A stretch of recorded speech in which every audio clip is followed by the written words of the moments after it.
in our events.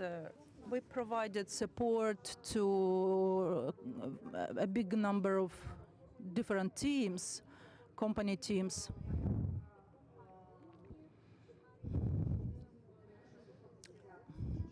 And some 650 hours, 650,000 hours, teaching hours were provided. Our vision is the following. We contribute to the development of the ICT sector. We contribute to the competitiveness of the IT sector by providing better opportunities for better paid jobs. And in fact, we have two areas: education and entrepreneurship. We believe that those two areas are interconnected.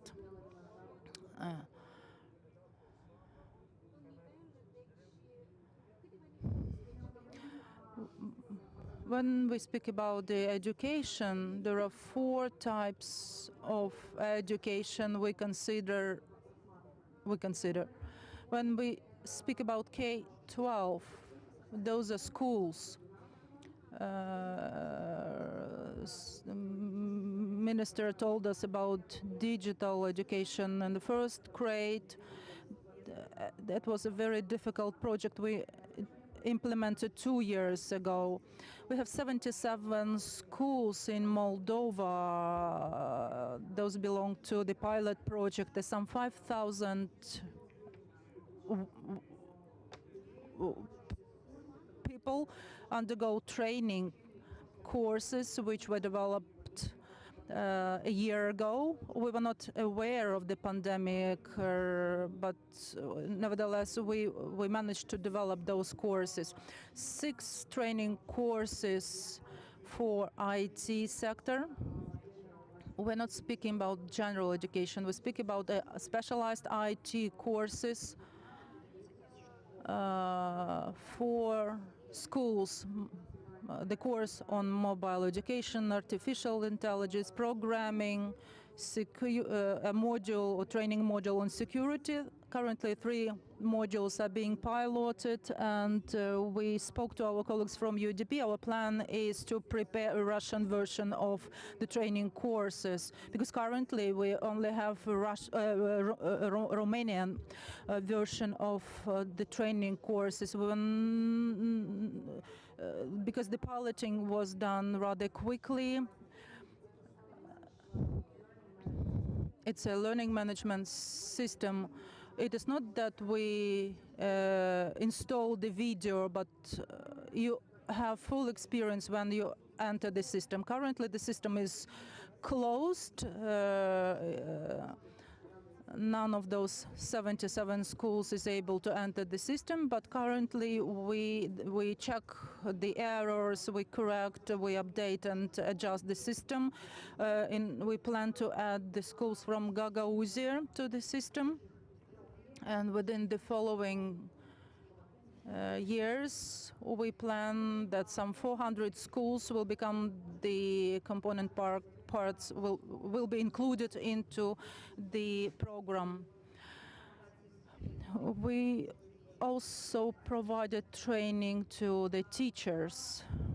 As to the universities, I had the figures. Да, 216. There are some 216 teachers which attended a specialized training course, teacher mentors course.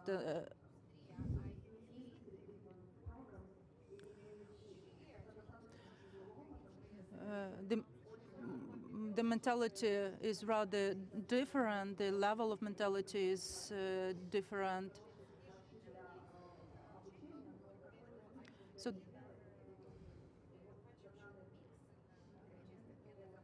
currently this is in the process. So the pilot program for 2020 to 2020-2021 is shown on the screen, namely the teachers, mentors, and some other. When we speak about tech, well, in every university, the US ambassador yesterday announced that we provide assistance to 6 universities which have IT faculties. In order, we provide assistance to those universities. The experience with the technical university demonstrated that the promotion is very important, capacity building is very important. Therefore, this year we provided assistance to 6 universities, including the Comrade University, and teachers from the Comrade University who participate in international programs such as Oracle and Cisco programs. This is our plan for the next year. Lifelong learning is a private course. Tackwell Academy and Tackwell Academy Kids, those are the most known initiatives in Chisinau. Apart from those, we are involved in alumni database and some other programs. As to the startup, this is our vision. Yulia and US Ambassador already elaborated on this yesterday. We're trying to build an ecosystem, not only us, there is a number of different partners who participate in the National Startup Ecosystem Umbrella Vision. It refers to the entrepreneurial education infrastructure and so on and so forth. Some vertical programs shown on this on the slide. Could you please show us this slide with Gagauzia?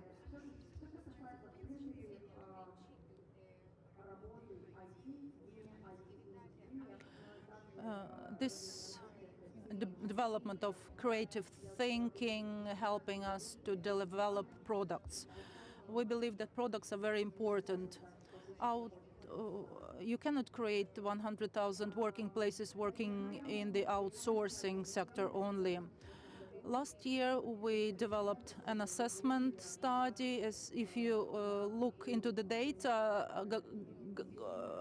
Comrade, Kagul, Belce, and Ungeni are considered as high-capacity local spots.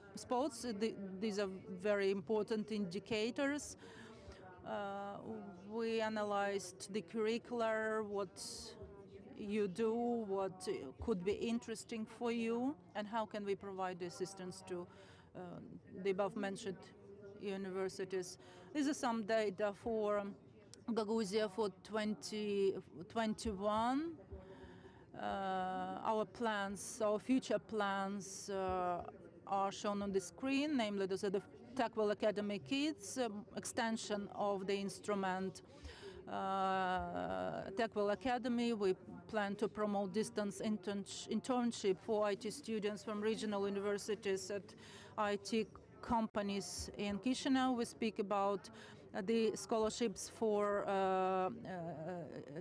university teachers and professors. Currently, there are 2 professors from the Gagauzia University, and we are very happy of how they demonstrate their capacities and skills and develop themselves. We work with a number of partners and donors. A similar plan we elaborated for the city of Belts for the next year, namely for Oleg Arusyl State University. So 2021 hopefully will be very productive for us and for everybody involved. Where do we want the IT ecosystem to be? The industry amounts to $399 million. We want to achieve $1 billion. 15,500 people work in the IT sector. We would like to for this number to be amounting to 30,000. We want to increase the funding up to 60 million in the IT. So this is our plans for the regionalization. We see what we want. I have presented to you information about our plans, about our inspirations, and some data as well. So, next year, hopefully, we will have TechWheel being present in the region, TechWheel Academy, TechWheel Schools, TechWheel Academy for Kids. So it is very important for the development of ICT sector in the region. Our next speaker is ICT and BPO sectorial advisor, Mrs. Alina Monaco. I believe that she will briefly present us the data and the information about the sectoral development, namely the development of the IT sector in the region.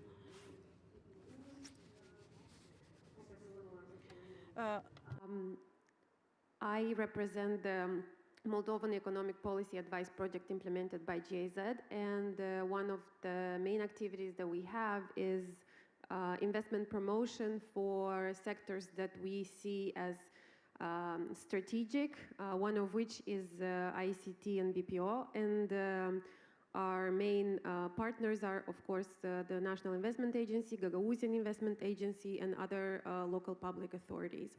So, like Dinu said, I would try to talk very briefly about the potential that we see in the IT and BPO sector, and specifically the potential that BPO has for regional development.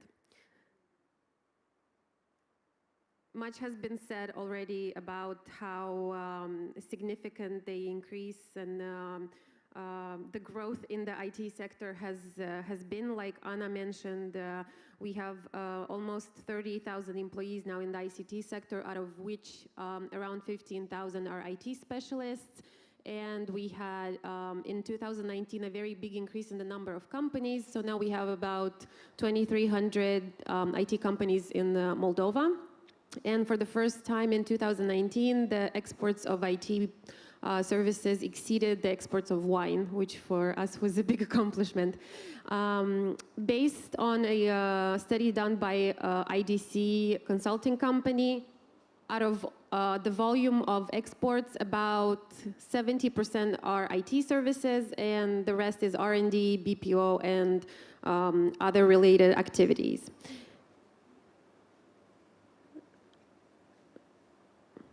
So now I will focus on mostly on the BPO, which is business process outsourcing and shared service center activities in Moldova, because IT is very well known already, and we see in Moldova a very big untapped potential for BPO companies to develop, especially in regions. At the moment, we have in Chisinau many companies in the sector doing a wide range of activities, starting from payroll, accounting, HR recruiting, data processing, IT support, to more sophisticated product design and development, fashion and textile design, and many others. There's also a wide range of sectors that are represented by this companies. I'm talking about foreign companies mostly, which are travel, telecom, banking, insurance, IT, logistics, and retail. Most of these companies are concentrated in Chisinau, as most of the IT companies are at the moment. However, it's slowly starting, especially existing companies in Chisinau are slowly starting to explore other regions, specifically cities that have universities such as Belts, Comrat, Cahul. Belts already has a couple companies that expanded from Chisinau to Belts, not changed offices, but expanded, which is a good sign, and it's very promising. Based on the experience of countries such as Poland, Bulgaria, Hungary, Romania, which are our neighbors in Central Eastern Europe, we see that their distribution of the IT and BPO sector is a little bit different than ours. So at the moment in Moldova, like I said, 70% are IT services and the rest are 30%, while in the CEE, it's the opposite. So basically that shows us that there's a huge untapped potential that we can explore here. So not everybody can be or want to be a core IT professional. There's also related activities that can be done and can be explored by young students who know foreign languages and study either business, administration, or any other related subject. So we see if we take this proportion based on CE experience, we can estimate about 35,000 additional jobs that can be created in Moldova in the next few years in this sector. And most of those we see will come from the regions. If we talk about money, we see this using the same proportion, and simulating, we see an increase of about $170 million in the sector. Here's just a quick example of Poland. Obviously, it's a much bigger country than Moldova, but the main idea here is that it developed business services in many other cities aside from the capital. So the point is that even if the capital has the biggest population, the biggest number of employees in this sector is actually in Krakow, which is comparable to Chisinau population. So even in Chisinau, there's a lot more potential for developing and attracting companies in this sector. Another example is Hungary, which at the moment started expanding in the regions. We see the biggest concentration is in the capital, similar to what we have in Moldova, but slowly it's exploring 4 other areas. It's all university cities, so cities that have universities. In Moldova, like I said, we see the biggest potential for development in this sector in Belts, Comrat, Cahul, and Taraclia. Of course, in Comrat, if we talk about Comrat, it will be driven by the State University of Comrat and the educational programs that have been mentioned already, together with the programs initiated by Techville. It's very promising that there are already a few local companies in IT in Gagauzia, and we see the fact that what was said before about the incentives here and the foreign language capabilities is a big advantage for the region of Gagauzia to attract foreign companies to open maybe in the beginning more basic outsourcing services that will further develop into more sophisticated IT or R&D services. And as a conclusion, I would like to point out the impact of regionalization for this sector. There's obviously a lot of benefits for companies that decide to start their operations in Gagauzia. We see the biggest potential from existing companies in Chisinau, which will look for example, for a second office for their expanding operations. Like it's happening right now in Belts. We have an example, for example, Pedersen and Partners company, which expanded there.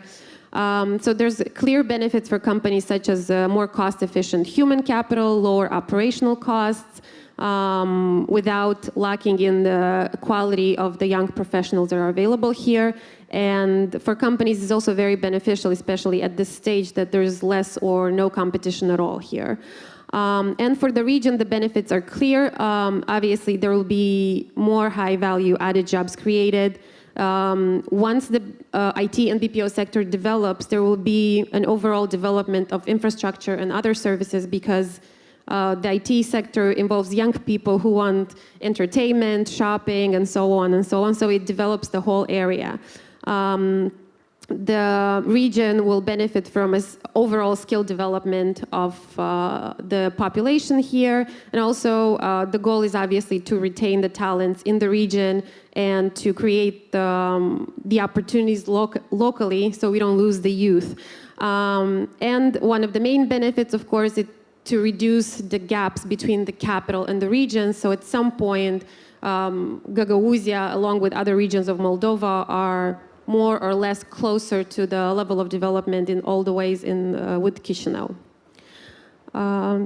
This was brief, I think. So thank you, and we hope to attract many IT and BPO companies here in Gagauzia. Alina, спасибо огромное. Thank you, Alina.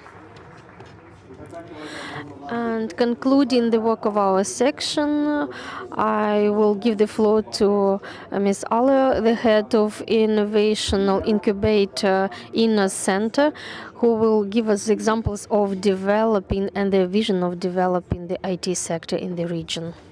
Thank you. Ladies and gentlemen, dear Ms. Bashkan, dear Mr. Minister, university rectors, ladies and gentlemen, let me represent the insight vision from our region due to our experience starting from 2012. We see it clearly. Our team and our center team sees that it would be impossible to realize any project without common approach and interaction of all the structures interested in the innovational regional development. First of all, I mean the local public authorities on behalf of executive committee, business community, and of course representatives of academia community. Only observing this common approach and interaction, we may introduce any possible changes. First of all, oriented to investor, which outlines the importance of financial sector. No research is possible without appropriate and adequate financing.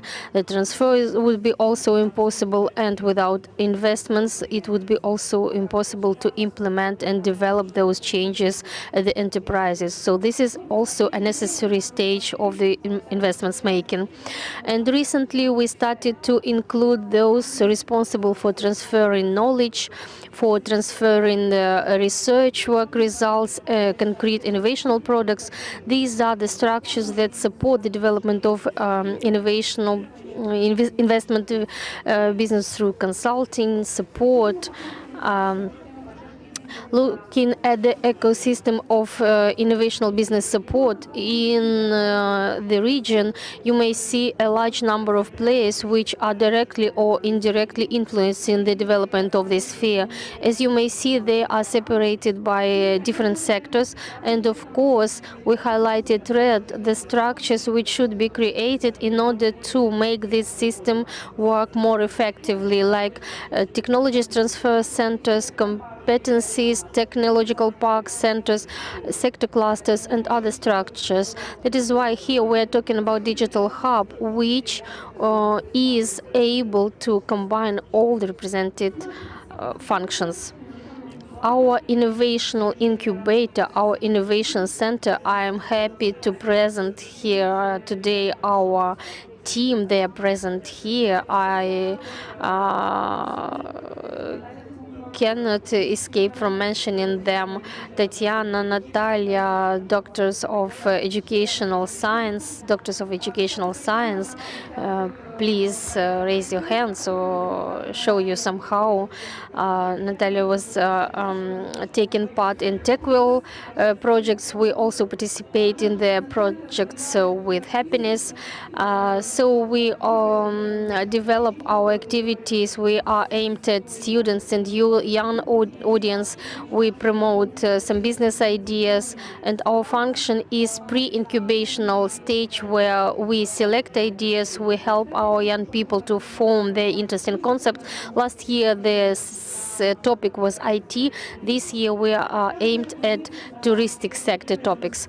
Also we realize some projects developing our infrastructure, like agrochemical lab, office center, training center. So these are the projects we are proud of. And the projects of our residents. As you may see, since 2014, we try to realize at least 1 year of technologies transfer. And if during the first year, mainly our researchers were managing the projects, recently, we launched a project in the sphere of energetical effectiveness. So we developed some projects together with the Technical University of Moldova. As you may see, our recent 3 projects. So the Technical University of Moldova is our long-term liable partner. So taking into consideration the regional orientation together with the stakeholders with whom we created informational educational cluster, we highlighted agrobiological technologies. The second direction is energetical effectiveness. And since 2019, we've launched and realized a pilot project in the sector of development of electronic cards for the development of agriculture. We purchased the necessary equipment, soft, and developed some cards which have been placed on ArcGIS platform. We have digitalized the soil analysis of some agricultural enterprises and placed some recommendations for them. We are planning to develop this sector more and to digitalize all the agricultural enterprises of our region. When I asked our students how do they imagine a digital hub, here you may see their answers, which are quite similar to traditional perception and vision. This is a kind of center for raising the competitiveness of all regional companies due to their digitalization, of their business processes.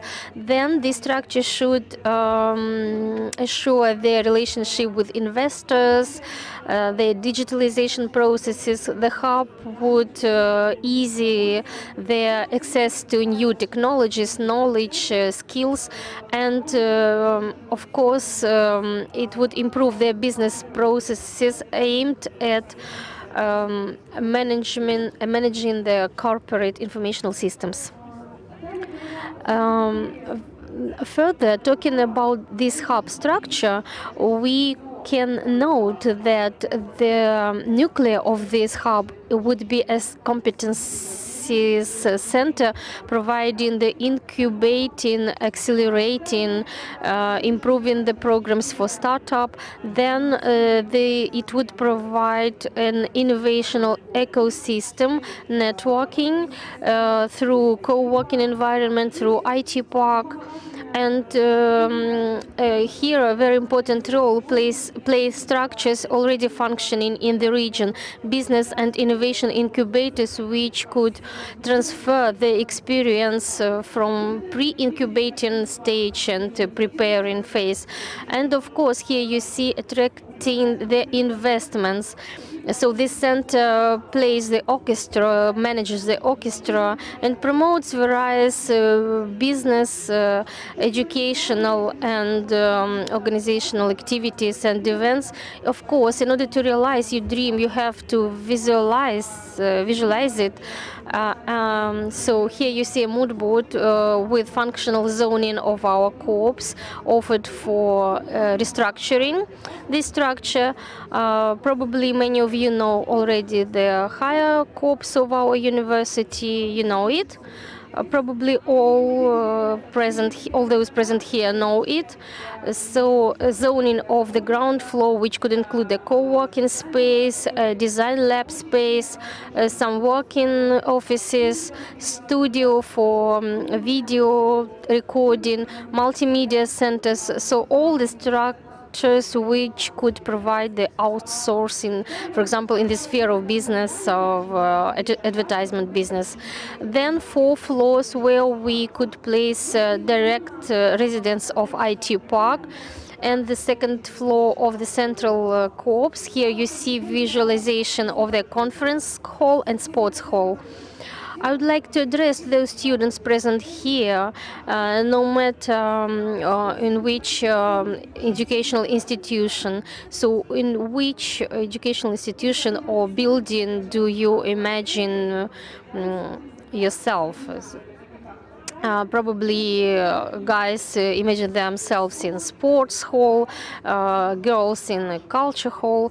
The principal thing is that you dream to be there. It's our goal. And preparing for opening a technical college here, and having about 100 students in the IT domain. We are waiting for you. Some other arguments in order to convince you that this structure has its right to live and to develop is the total number of about 500 graduating students which study IT technologies, foreign languages, students of our technical university which will become the new IT park residents the next year, future graduates of our industrial college, about 500 persons per year, and of course benefits existing for IT sphere development, decent salaries,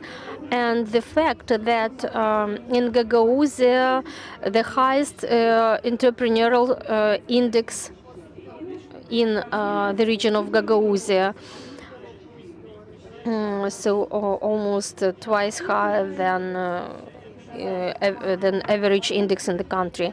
So IT sphere is growing in all spheres of our life. So it's up to you, the decision that you make, the choice that you take. And I hope that our today's report will help you to define your future destiny and to make a right choice. We are waiting for you here, as it has been already said, and we are creating all the necessary and comfortable conditions for you. Thank you, and let me thank once again our panelists for excellent reports, which I'm sure have confirmed once again that ICT and BPO have been recognized at the national and regional level as priorities for our country future development, and for all present here, including for students and future students. If you think that IT sector is only for men, it is not true. You may see having a look at the composition of our panel here today. Let me again express my gratitude to Ms. Bashkan for organizing such a wonderful forum. Sorry for going beyond our time, but we would like just to show you how important IT sector is for our life. Thank you again. Dear participants, we insistently ask you to stay on your places. In a few minutes, we'll start the second section, the expectations of modern employers.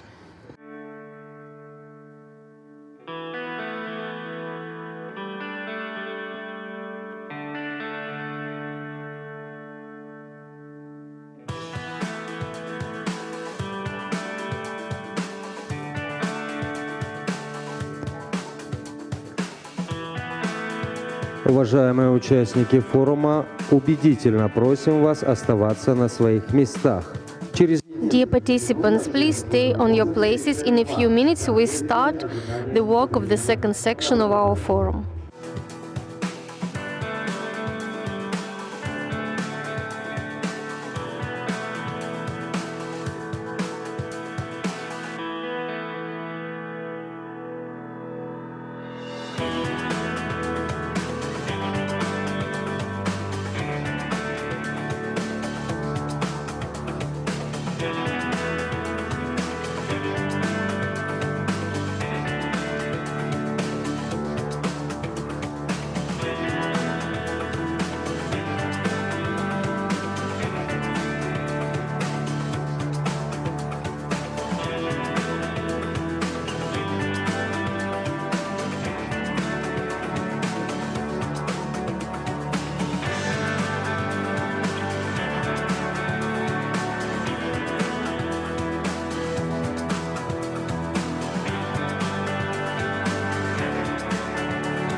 Уважаемые участники форума, Dear participants, in a few moments we start the second section, conformance to expectations of modern employees.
уважаемые участники форума, Dear participants, we insistently ask you to take your seats.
уважаемые гости и Dear guests and participants of the forum, we insistently ask you to take your seats in the hall.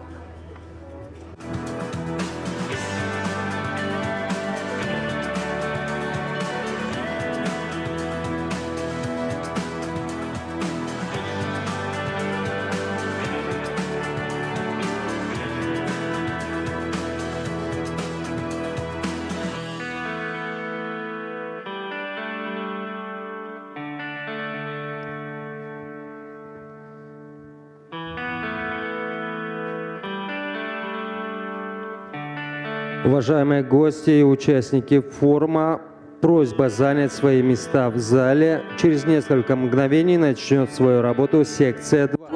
In a few moments we start the second section, conformance to expectations of the modern employees.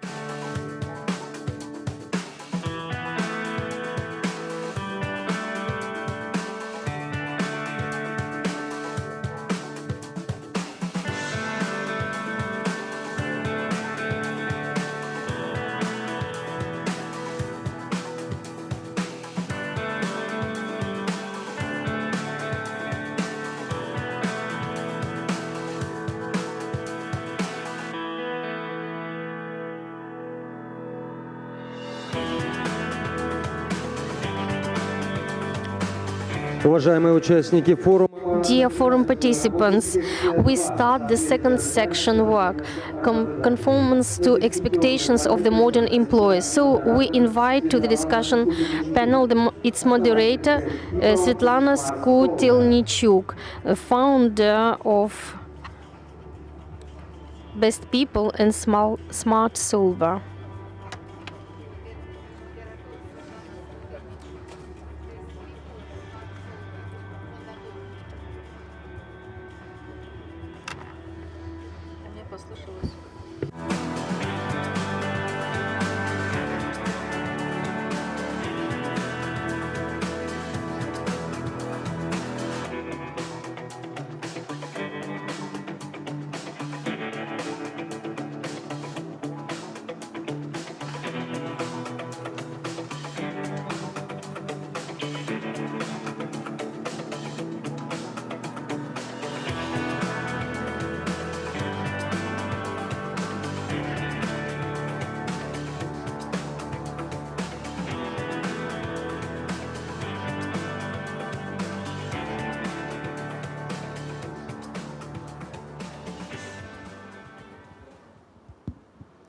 Dear colleagues, are you expecting for long?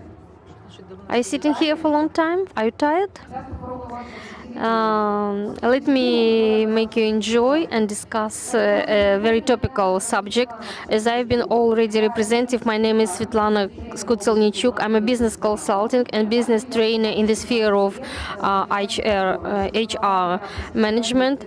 I'm a professional headhunter in Moldova and not only in Moldova. So in some time, potentially, each of you or the majority of you will create in a different social network or other resources. You will be hunted by myself or my recruiter. So probably here today we start our acquaintance. So I wish you to enjoy this session, to relax a bit.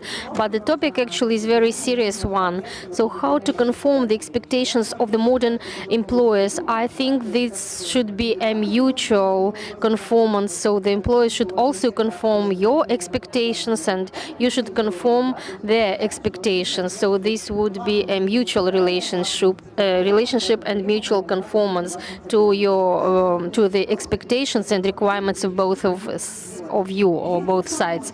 So let us try to understand what should be done in order to conform the requirements.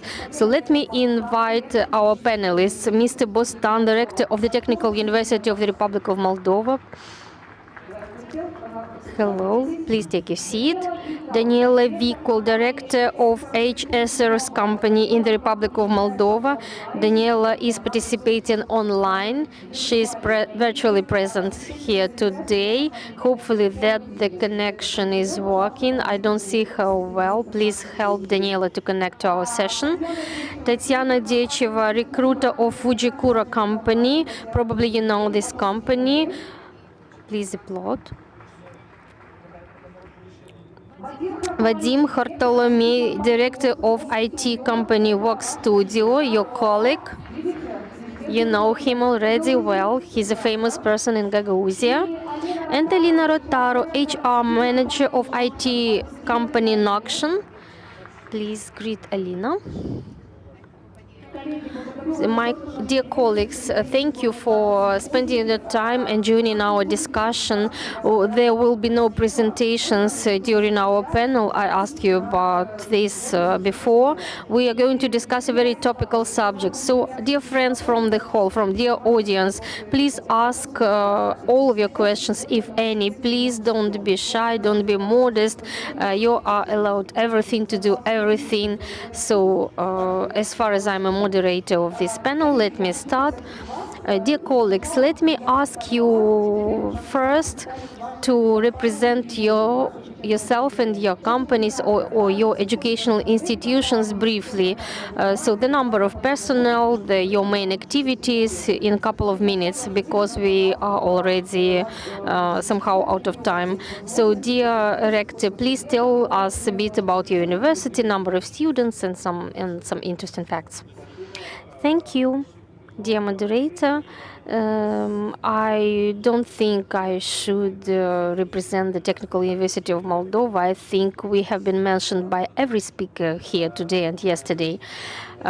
We are the only engineering educational institution in the Republic of Moldova. Today we have 9 faculties. We are quite a traditional technical higher educational institution. We cover all the spectrum of engineering, and not only engineering, technical specialties needed by Moldova. Sometimes my colleagues from architectural or design faculties mind my words because I'm constantly talking about engineering, and it may seem to them that I forget about their specialties. I would like to say that they are engineers of form and beauty, so they are also engineers. Besides, we have some economical specialties and law curriculum. Today, the total number of our students is about 9,000 persons, including all 3 educational levels: license, magistrate and the highest degree. We also deal with scientific researches. We have about 700 teachers, and every year we invite teachers from abroad. Thank you. So this is our information about us very briefly. As Svetlana represented me, I am an HR manager of Fujikura company, established in 1985, and its headquarters today is located in Tokyo, Japan. Over 64,000 persons work in our corporation all around the world. We deal with production of electronic devices, cables for automotive industry. Our clients, among our clients are Volkswagen Germany. Fujikura Automotive Moldova was established in 2016 in Chisinau. The time passed, the company was developing here, and we paid attention to Comrat municipality. The public authorities of Gagauzia made all possible efforts in order to prove that here they have adequate human resources. So we started here to work here in 2018 on the brownfield platform, and the second stage of our development was transferring to greenfield platform. As of today, due to our partners and of course to local authorities, we managed to create a huge platform on which work over 800 persons. Thank you, Tatiana. So I hear that Daniela has connected to us. We also hear and see you well. Let us greet Dana, let us support her. Director of HR Source Moldova company in Moldova, a company working in BPO sector. Dana, please represent your company in brief. Thank you, everyone.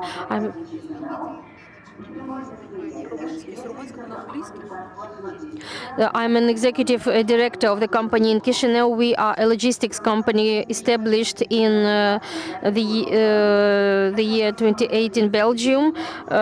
We include over 1,000 persons in Europe. In Chisinau, we were established in 2008. We had only 2 team members at that time. Talking about services that we rent in Chisinau, we rent the logistics services, service invoice and other services. So all the activities that we cover using our own means. So now I give the floor to IT sector, Vadim Khartolomei. Yes, my name is Vadim, and recently we came back with our guys to Moldova and decided to see how IT sector is developed here. At the moment, there were some attempts to create IT companies in Gagauzia, so we decided to compete with them, and in 2018 we got a couple of orders for outsource. And you, of course, you achieved great results. 700 persons on all the continents. We have our team includes only 7 persons and some outsourcers. We are just a small company, but we try to help in the B2B format to our clients, and we try to help businesses in digitalizing their processes. In 2019 we faced such a problem, lack of personnel of certain format.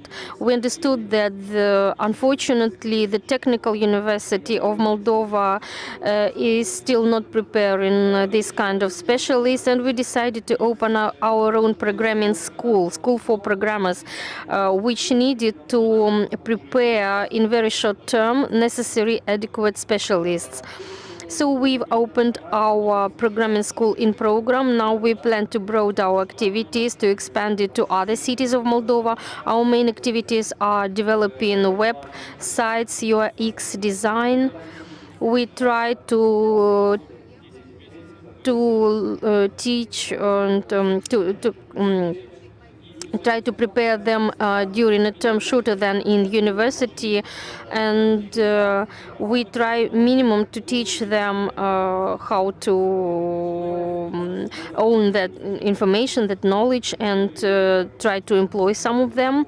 And hopefully in the nearest future we'll open such a school in Chisinau, and we are open and flexible, and you will be welcome. So you are a small company with ambitious goals, which is great. So Alina, hopefully you hear me.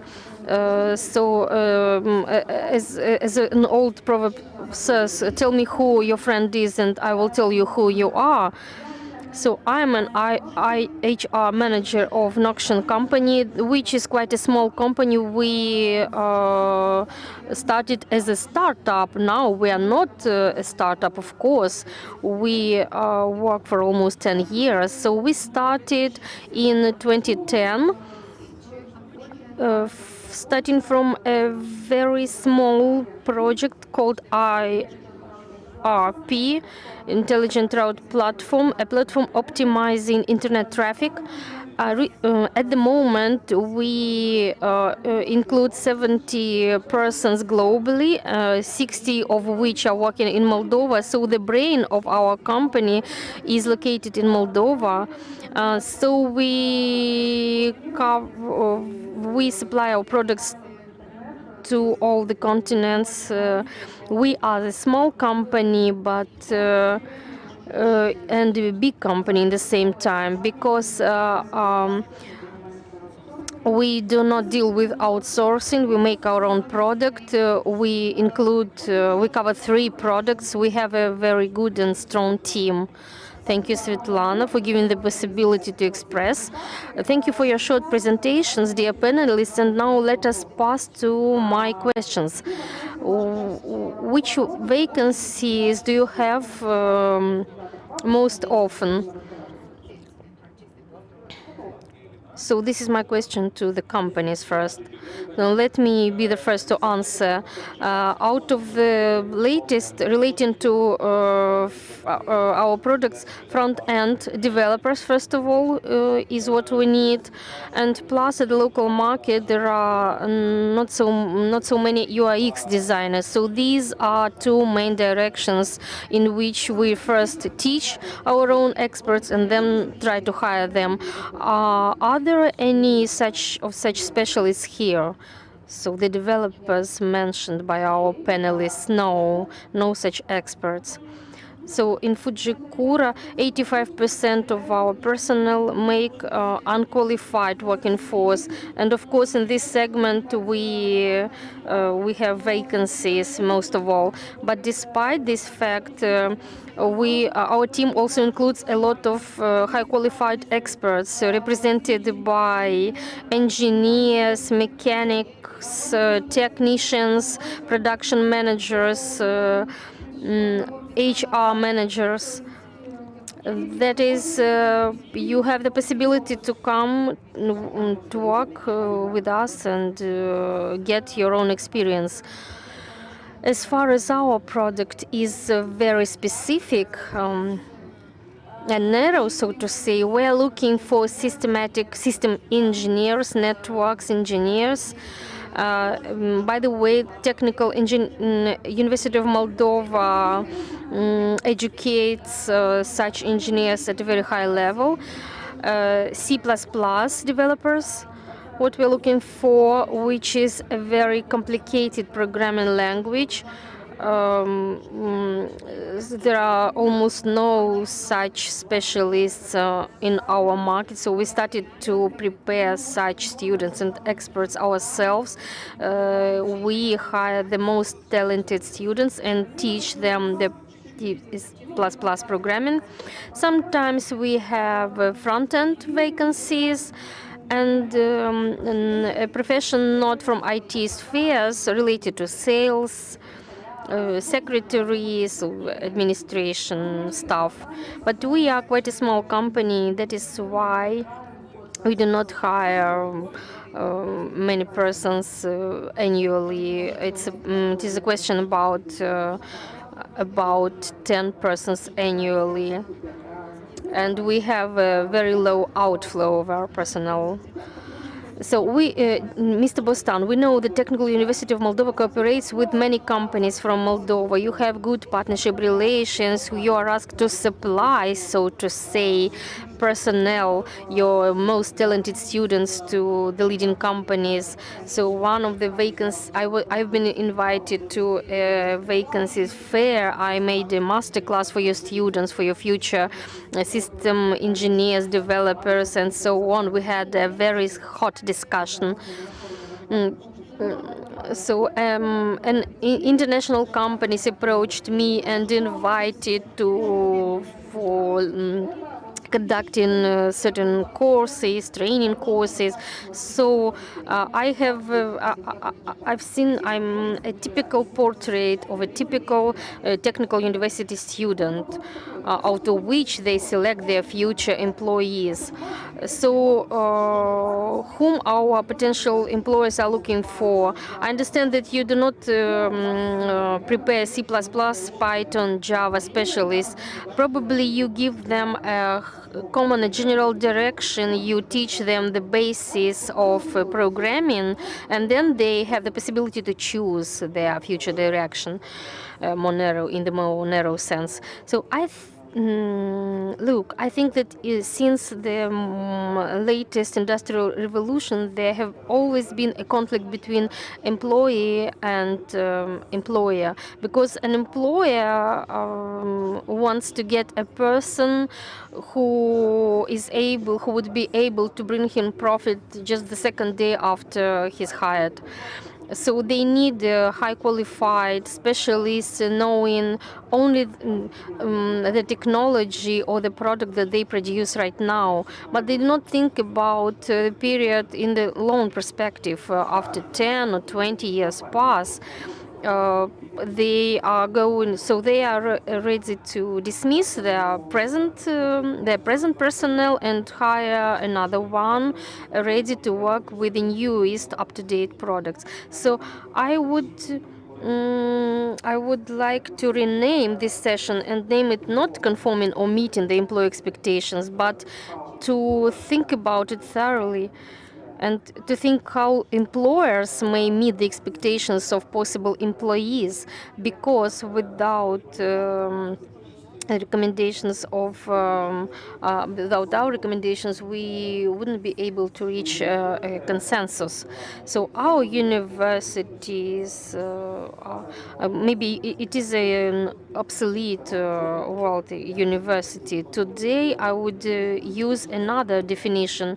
University is a place where you get some universal basic knowledge which will allow you further to conform to the future requirements. So we should look at our graduates as a message to our future, because even this year graduates may may change their profession in 10 years and use completely new and different technologies which do not even exist today. They may change their specialization, their profile. So the International Economic Forum in Davos mentioned that in 10 years, the top 10 professions out of top 10 professions existing today, 7 even do not exist today. So we do not even know what is going to happen in 10 years. So if you need another arguments, I think that 8 years ago, no one could think that half in our hall would sit in masks. I would argue with some of your words, and so the science knew that the risk of pandemic was quite high. They knew it even a few years ago. I read a lot of researchers' results, so this was quite predictable, and science told us about that even 10 years ago. But this is human not to believe such things, and so here we have the results now. All the humanity, we have the result. So once again, quite often those who do not know the specifics of the university ask us to supply them programmers. But you should understand that we do not prepare programmers. We prepare system engineers, computer architects. We prepare personnel to be able, which is able to use IT products. So, and we often explain to our students that you is not going to be taught a specific programming language. You is going to be taught programming in general. You have to know how to use and to connect different IT technologies. But of course, our programs are conform to all modern requirements in the sphere of soft engineering, programming engineering, C++. We work with C++ for over 14 years already. I studied in the United States and at the Faculty of Mathematics and Computer Sciences, and the curricula were quite different. So the basic language we teach our students in C++ is different, but we do not focus on any specific programming language. So our students use different programming languages. It's up to them. What we lack, Moscow Basic, this is last century, past century, we teach them how to program and how to use programming languages in order to implement the new technologies. Yes, we are asked to supply programmers having the most up-to-date knowledges in computer design or approaches. But you should understand that, again, our specifics is that we have to conform to requirements of all the employers and be sure that our graduates, even in 10 years, will have work and be able to make successful careers. So we have to teach them how to program, how to use the existing instruments and technologies, how to use them. And we prepare them for getting new knowledge, to acquire new knowledge. So this is here great role play private companies, and we are happy that together with IT, Anna Kiritsa, together with TechWell and other stakeholders, we managed to start the integration of private sector and university. For example, Indava company is interested in some special skills or technology or platform. They come to us having their own labs, so where students may visit special courses, shortened courses, seminars, and study a topic in 3-4 weeks. And so there are so many students wishing to visit such courses that such companies started to use some special selecting filters for selecting the best of the students. Yes, they have such possibility, and I am being a person dealing with recruiting for many years. I see sometimes kind of injustice between the possibilities of big international companies and smaller local companies. This is a permanent problem, because Endava and other strong international companies are able to establish corporate experimental and training centers within universities and their own offices, where they are able to grow, so to say, their own future specialists. So, Dana, please say, what are your usual vacancies?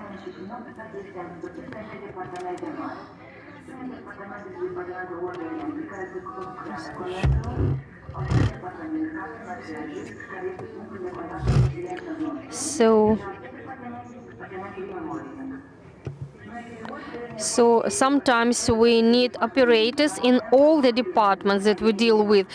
Within pandemic, the volume of work has grown. So now SMS service.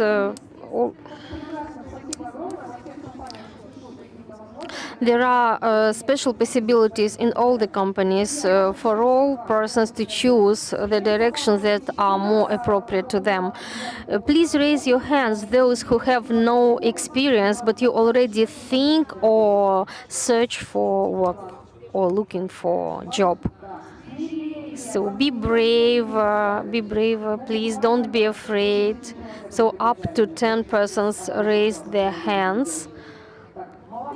So not so many. And the rest of you still study and don't think about looking for a job, or you already work and have a job. So do you hire graduates having no experience, no previous working experience? Yes, of course. And we have a unique experience in this domain. We have quite a large number of our team members coming without any experience, and we made all possible efforts in order to develop them and to make them appropriate specialists for our sphere. Yes, we have a second-year student working in our team. Yes, the same. The process is the same. We even have team members starting from college, and we help them even to pass the examinations for baccalaureate degree. But they, of course, are already 18 years old and older and over. Yes, and we also hire persons from universities. Yes, we cooperate with colleges. They are college students and they are already working with us in our team. So more and more companies, as said by Mr. Bostan, study in the university, and they study their basic skills. They acquire basic skills and knowledge in order to further choose one or another direction in this domain. So this is the usual experience of not international companies, but of smaller local companies as well.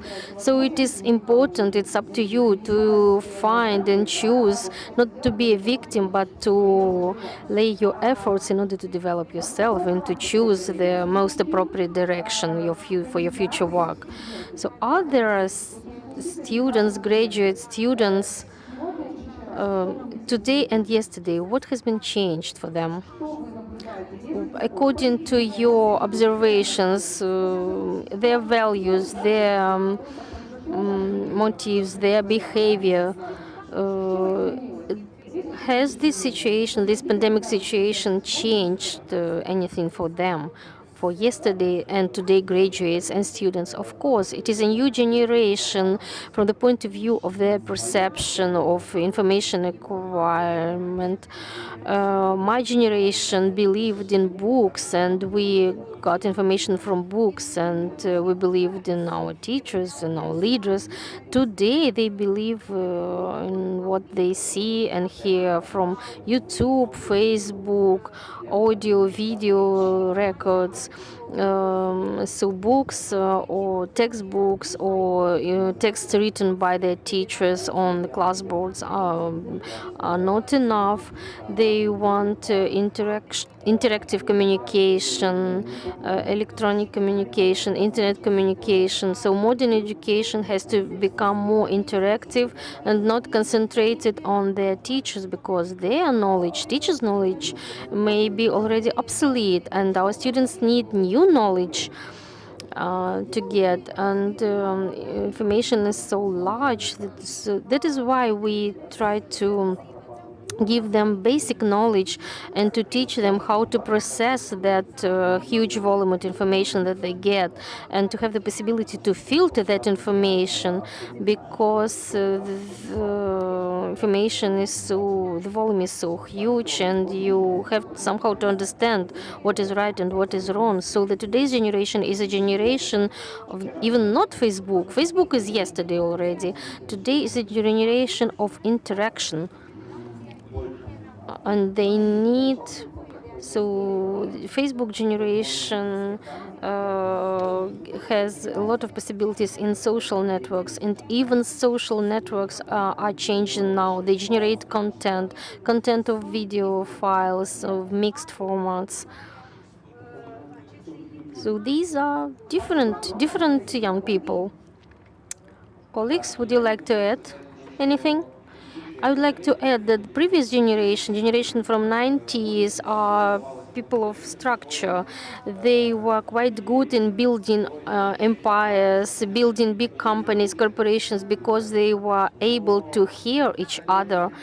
Maybe I'll sound harsh. They had no initiative, but our generation are people of initiative. They are ready to act today and now, to work over 8 working hours, work without any salary. Who is ready to work without salary?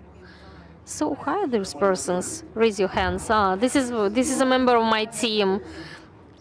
So this person is already hired. So they have initiatives, they are ready to construct, to build, they believe in their ideas, but they are not structured.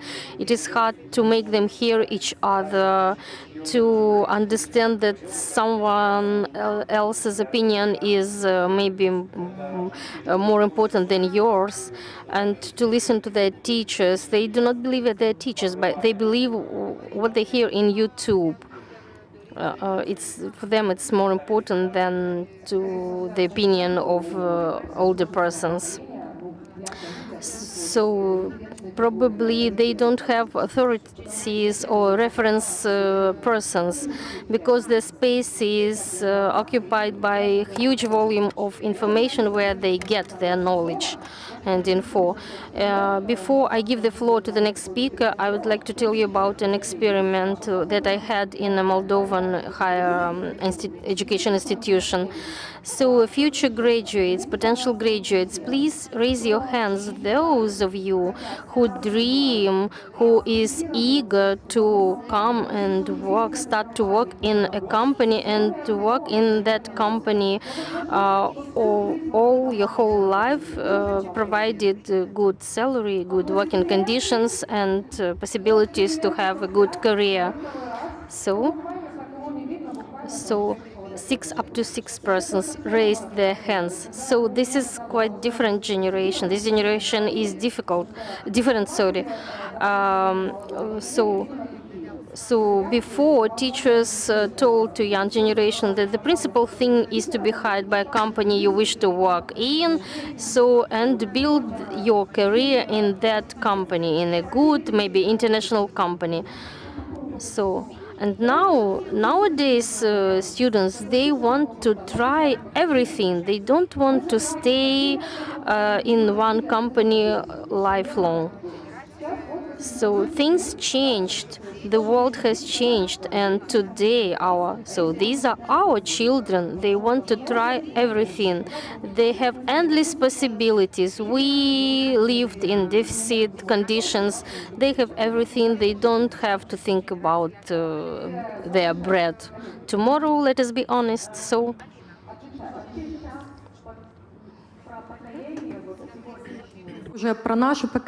Well, speaking about the modern generation, this is the generation of TikTok.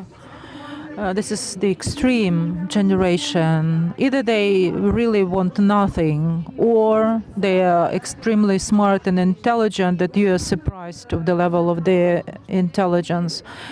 So those are very extreme poles we see in the generation, and there are examples when young people are really extremely smart, intelligent, and they very creative. They want to learn new technologies. They're not interested in functions. They're interested in technologies. They're interested in new opportunities, in teamwork, being a member of the team. They're interested in learning, permanently learning new skills and qualifications. Well, you see, we can suffer because of this to a certain extent, but we cannot change the generation. We have to think about next generation. Our task is to somehow build the strategy. This is the question and the task for all of us, for the teachers, for the higher education institutions and facilities. We have to think about the future. What strategies? Because our children already have their own inspirations, desires. We have to listen carefully to what they want and somehow to prepare the strategies, the curricula for our people to flourish, to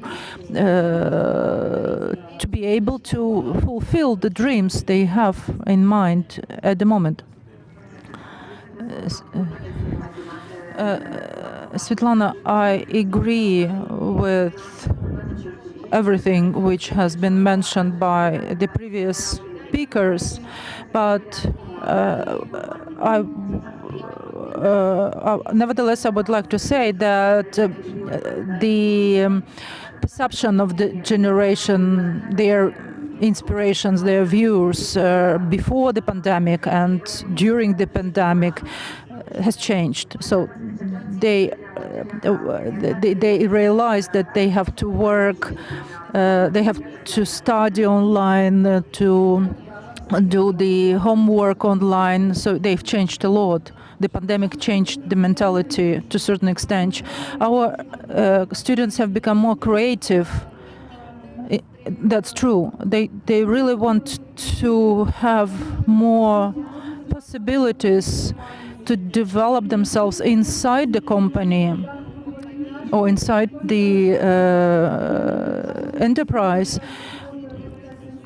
We are speaking about, together with you, we already, there were several times mentioned by other speakers that it's not only the employees who want to stay within the company, but also the company should make its best to make sure the employee is interested to remain and create the career inside the company.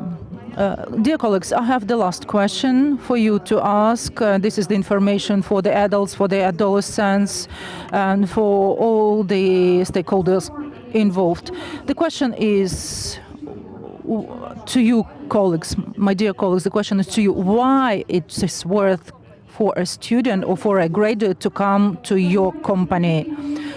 Allow me to start. The Fujikura company has a long history. We have already built our corporate values. The environment inside the company is a healthy one. We offer good labor conditions, and having the experience of working in a transnational corporation or company, the employee will have the possibility to sell himself or herself in the future and be offered better opportunities. And on the top of everything, we offer stability. In our case, our company is a small one. We recruit currently, we recruit only one person. There's one vacancy available in our company. And my answer to you would be a very simple one.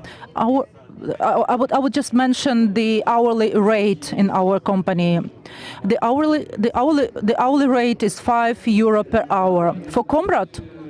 For Comrade, I cannot say whether it's too much or too little. I would kindly ask our employees to respond to this question, whether it's too much for them or whether it's too little. It's 100 lei equivalent per hour in Comrade. recruitment is a very difficult task for us. Selection is not an easy thing. It is not an easy thing to do. I myself am not very good at building the relationship. The employees in Moldova are lacking the structure of a professional. I don't know what is the reason why the professionalism or the professional the inspirations, or somehow we have to convince somehow to present the information and convince the employee that it's worth working a lot and worth working more than usual if you want to achieve certain goals and objectives, if you want to be better than others. I believe that everything should be discussed before the contract. So you discuss the conditions of the contract and start the employment, because further discussions and negotiations are not efficient ones. So everything should be discussed and negotiated in the text of the contract. Who is motivated, by the way, who is motivated by the tea, coffee, biscuits and other services and other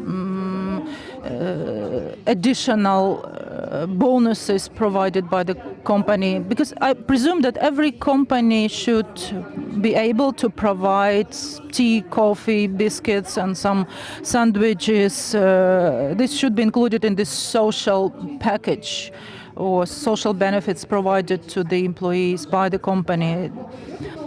So what about the equipment? Do you provide a piece of the equipment such as an Apple notebook, or it is not a gift? This is an instrument, a working instrument. We cannot afford this to be a present to, no, this is an instrument for the employee to be able to duly perform his or her duties. It is very difficult to work in our company. Not everyone will be able to perform well. As to the staff turnover, the staff turnover rate is very low in our company. Former employees are employed by Facebook, Amazon, Google, and so on and so forth. So you can check it out, you can Google it. Therefore, the staff turnover rate is very low at our company. The employees are constantly, they offered training courses, so continuous training is provided to the employees. They're permanently on go. And on the top of everything, the work is interesting.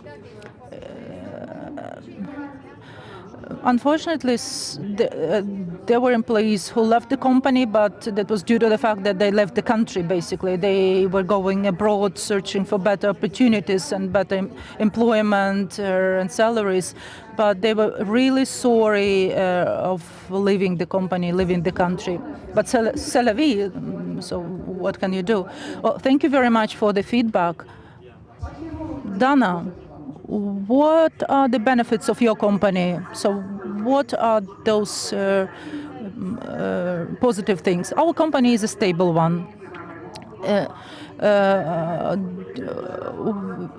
We have more working places now if compared to the number of working places before the pandemic started. We follow all the safety and security requirements, individual protection equipment, disinfectants, masks, facial protection, and so on and so forth. All the safety measures are maintained.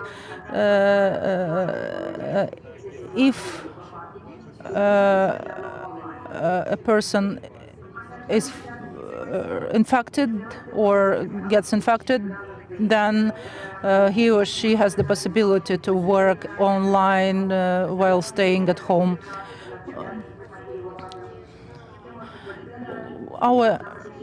team is a young team, a team of young professionals. There is a possibility to grow professionally. From 2016, our company has 3 young managers.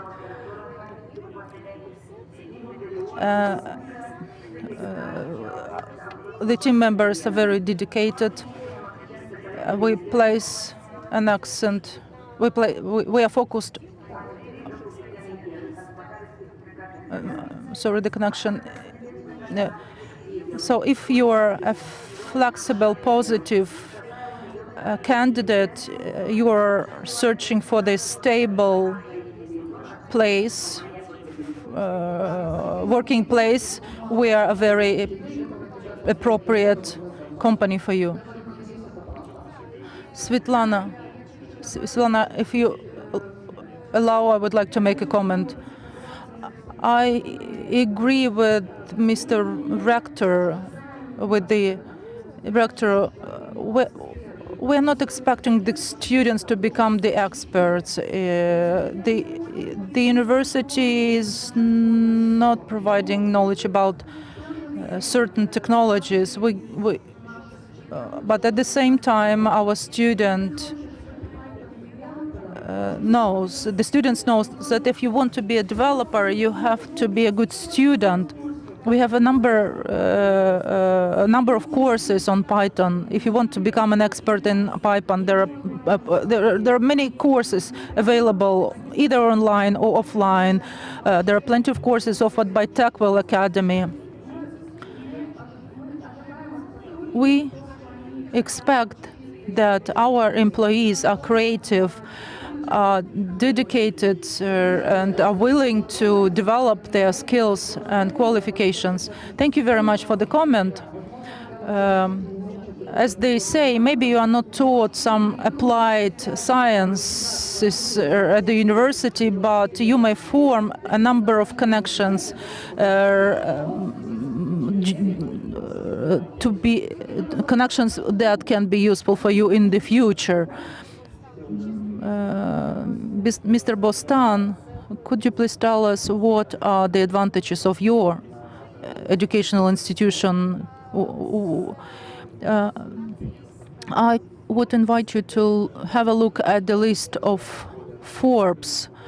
Half of the Forbes people are either people who created or who control high-tech companies.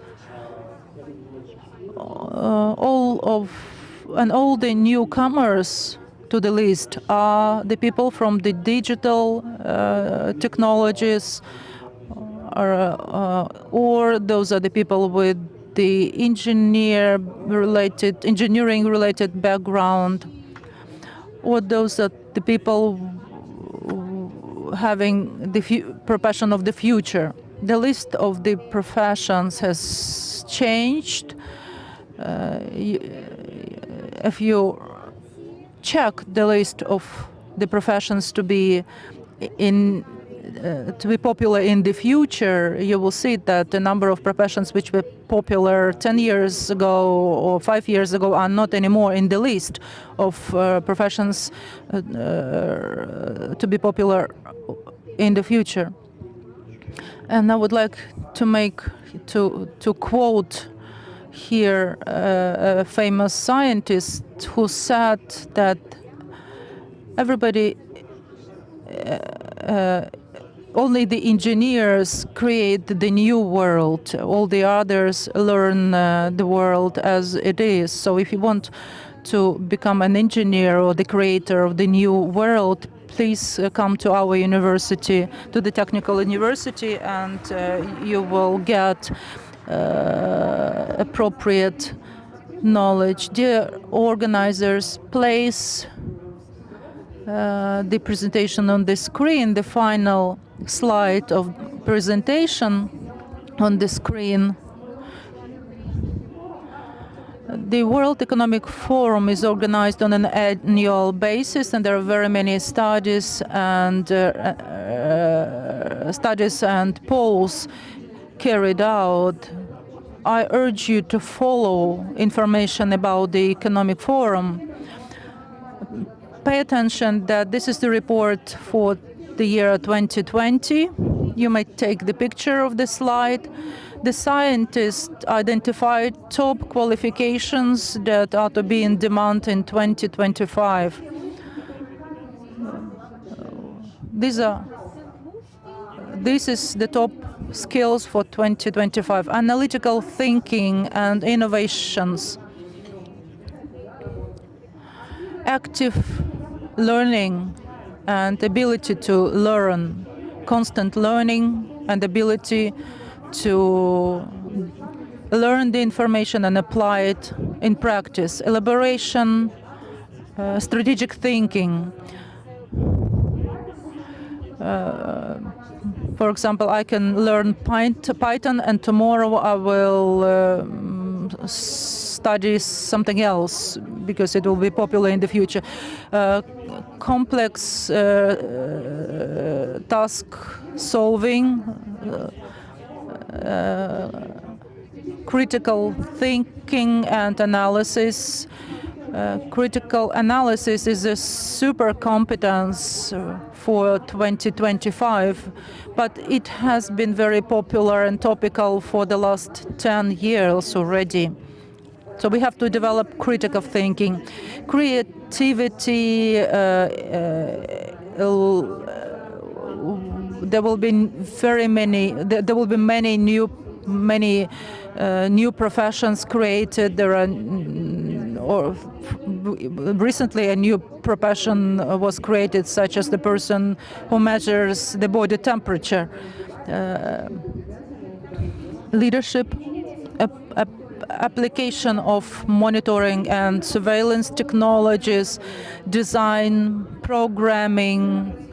and programming of new technologies. Resistance, stress resistance, ability to adapt yourself to the situation and the environment, flexibility, those are very important qualifications. Remember when the lockdown was announced, all people demonstrated different resistance to stress. What happens if the next stage, when the lockdown is announced again or introduced again, we will react differently. Problem solving and some others. These are top 10 skills for the year 2025. Please bear those top skills in mind and try to achieve and develop those skills. Good health to you, to your families. I would also like to thank my colleagues for the involvement in the panel. Thank you very much. Stay safe and healthy. Goodbye. Уважаемые участники форума, Dear participants, you are invited to have lunch.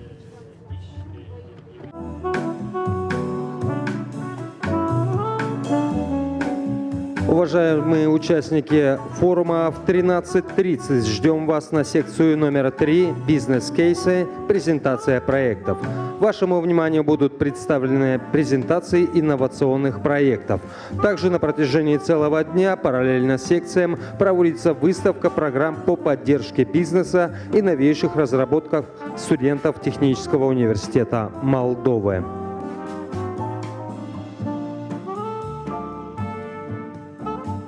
Уважаемые участники форума, соблюдайте простые меры предосторожности. Держитесь друг от друга на безопасной дистанции. Носите маску, дезинфицируйте руки. Следуйте рекомендациям, которые представлены на брошюрах и постерах, размещенных на территории форума.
Уважаемые участники форума, через 20 минут начнет свою работу секция номер 3 «Бизнес-кейсы. Презентация проектов».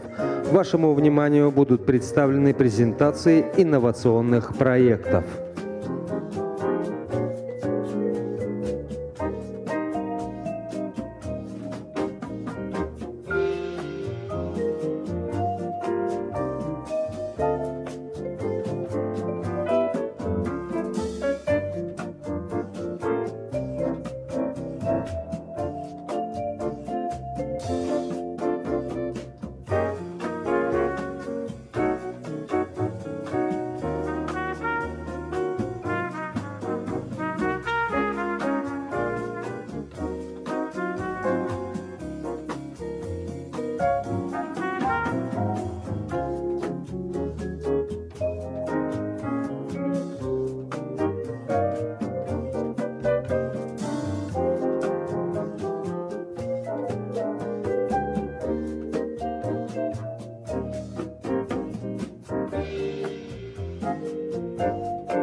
Уважаемые участники форума, через 15 минут начнет свою работу секция номер 3 «Бизнес-кейсы. Презентация проектов».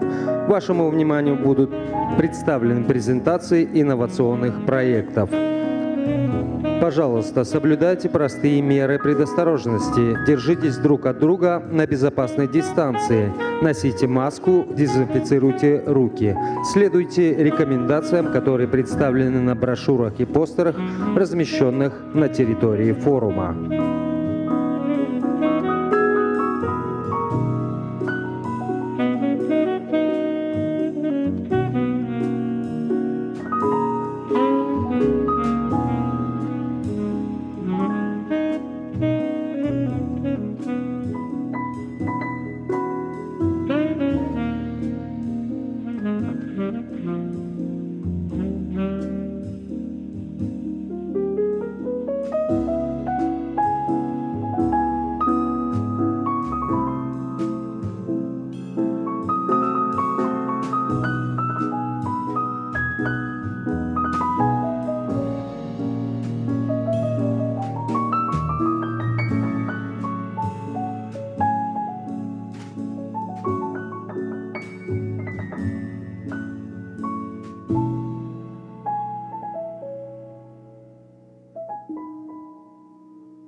Уважаемые участники форума, через 10 минут начнет свою работу секция номер 3 «Бизнес-кейсы. Презентация проектов».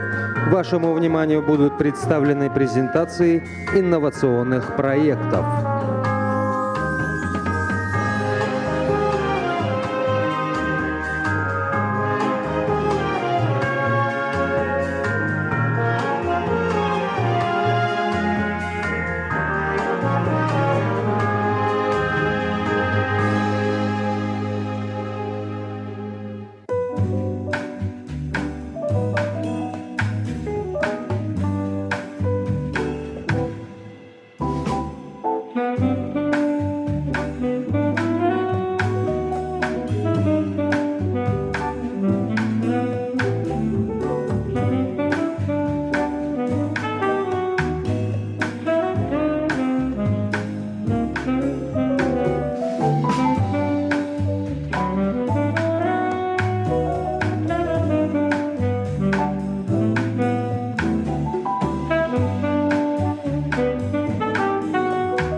Уважаемые участники форума, убедительно просим вас занять свои места. Через 5 минут начнет свою работу секция номер 3 «Бизнес-кейсы. Презентация проектов». Вашему вниманию будут представлены презентации инновационных проектов.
Уважаемые участники форума, убедительно.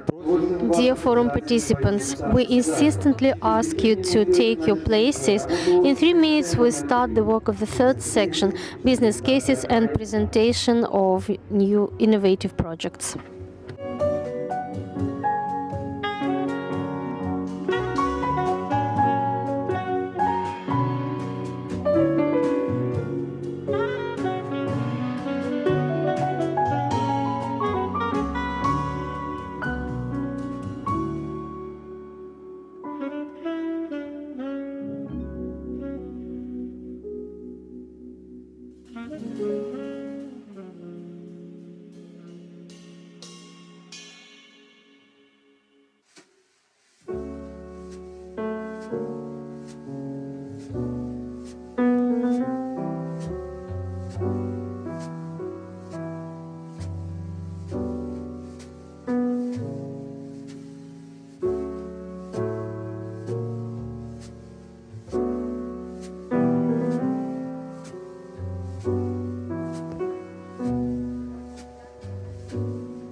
Уважаемые участники форума Dear forum participants, we ask you to take your seats.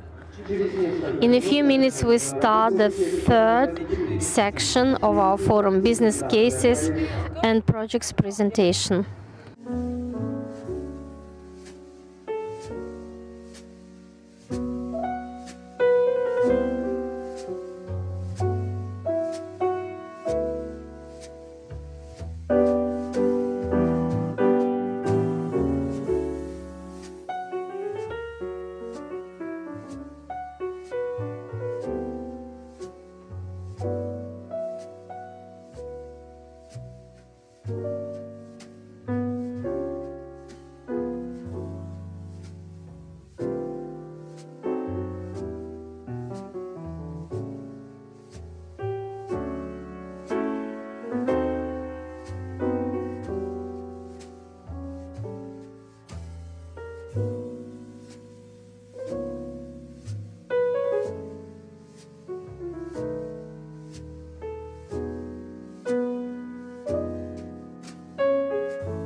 Через несколько минут начнется In a few minutes, we start the work of the third section, business cases and projects presentation. We ask you to take your seats.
Уважаемые участники, Dear participants, we insistently ask you to take your seats.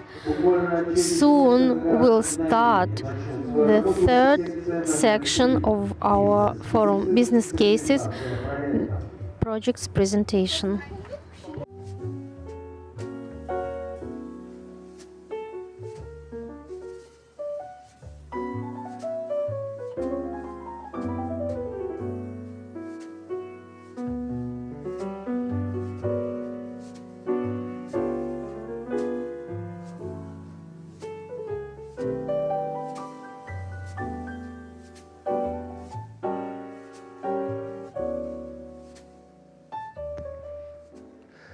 внимание участников форума. Dear forum participants, we start the third section, business cases and projects presentation.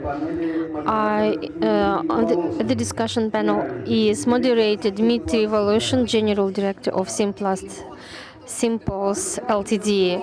Dear friends, let me greet you in this wonderful place with these wonderful guys. I'm happy to see that in our country take place such wonderful events, and it's cool that they are not made only in Chisinau but in the regions, which I'm extremely happy of. Today I'd like to say that I had to have a presentation in order to tell you what do I deal with, what are my main spheres of activity. But it happened that we have such a short time, So I reduce the time of my presentation. I'll tell you who I am, what do I deal with, and how we're going to work. I used to go to mountains, so I know how to lead young people to mountains. It usually takes place together, so two experienced alpinists connect or with a rope all young tourists in order to have a professional in front and back of that row. So the second principal speaker will be Igor Ganya, who has a lot of interesting projects and will try to make it this way in order to help you to know 5 young entrepreneurs, in order to understand what do they do, and probably will somehow help them to move forward. And it's cool for Gagauzia to gather such guys here. My name is Dmitry Voloshin. I'm serial entrepreneur. I have a lot of different projects. Now I'm building an ecosystem, Moldovan digital ecosystem. This is the first one. It is quite a complicated project. I wouldn't like to go in details about all my projects. Now I'd like to show you the projects, the short videos, 1 minute long videos, to show you some examples, because we understand that despite the fact that we built our bases in Moldova, we have to go forward. The first product was for free divers with a lobster. Let us see a video record, a short video record.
So this is a Moldovan product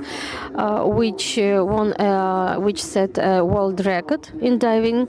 Now I'll show you some less successful projects. The smallest underwater radio transmitter for swimmers, SON.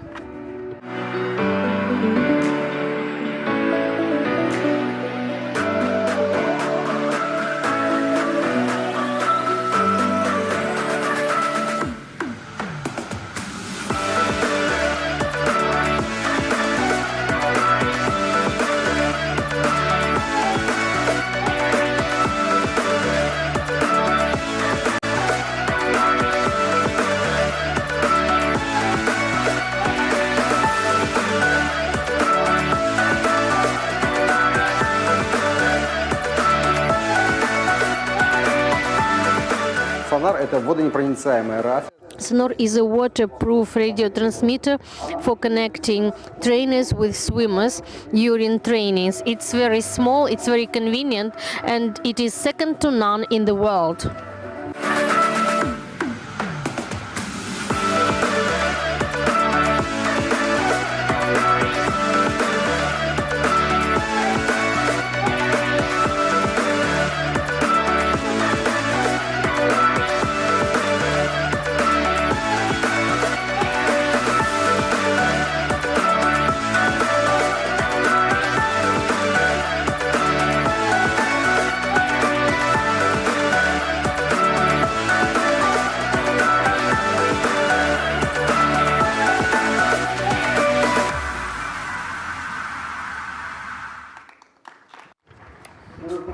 So this project is under production. It is possible to be sold, to be bought. Pandemic situation opened to us a lot of opportunities. We cooperate with Chinese manufacturers, and the third project is kind of startup. I'm together in startup team Ahil. So to say, smart device for runners.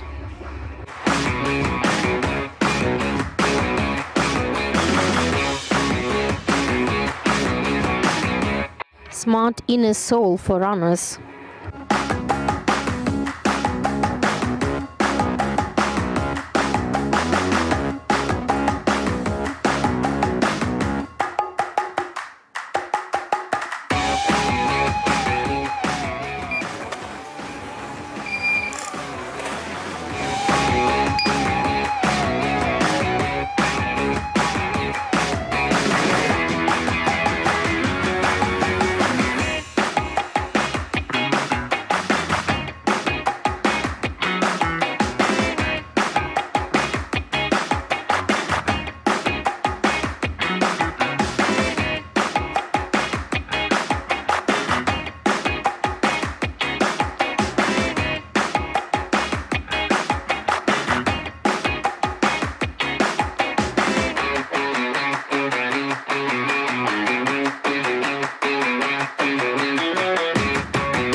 Thank you. So regarding the last project, I'd like to add that when I started it, I was sure that I am making a second to none, a wonderful thing for all runners in the world. It will become a boom, and everyone confirmed that it was cool. But when we started to sell, we were unable to sell just one. So in America, it was a great fail, but it did not stop us. We continued to work. When I visited Accelerator in America, I understood a very important thing from modern American investors. They do not, they value the number of fails, not the number of successful projects that you made. So more fails you survived and overpassed make you more experienced. So don't be afraid of failures. Now I'll give the floor to my colleague, Ilya Nikitov, who will tell you about the new kind of coffee shops which are expecting for us in future. Ilya, please take the floor. Hello, thank you everyone for spending your time, for sitting here until the end of this forum. I hope you like this presentation. I will tell you how to accelerate the process of buying coffee and save some money in the meanwhile. My name is Ilya. I am 19 years old, 4-year student. My idea is mobile application, kind of remote platform for ordering coffee. So this here it is. So how does it look like?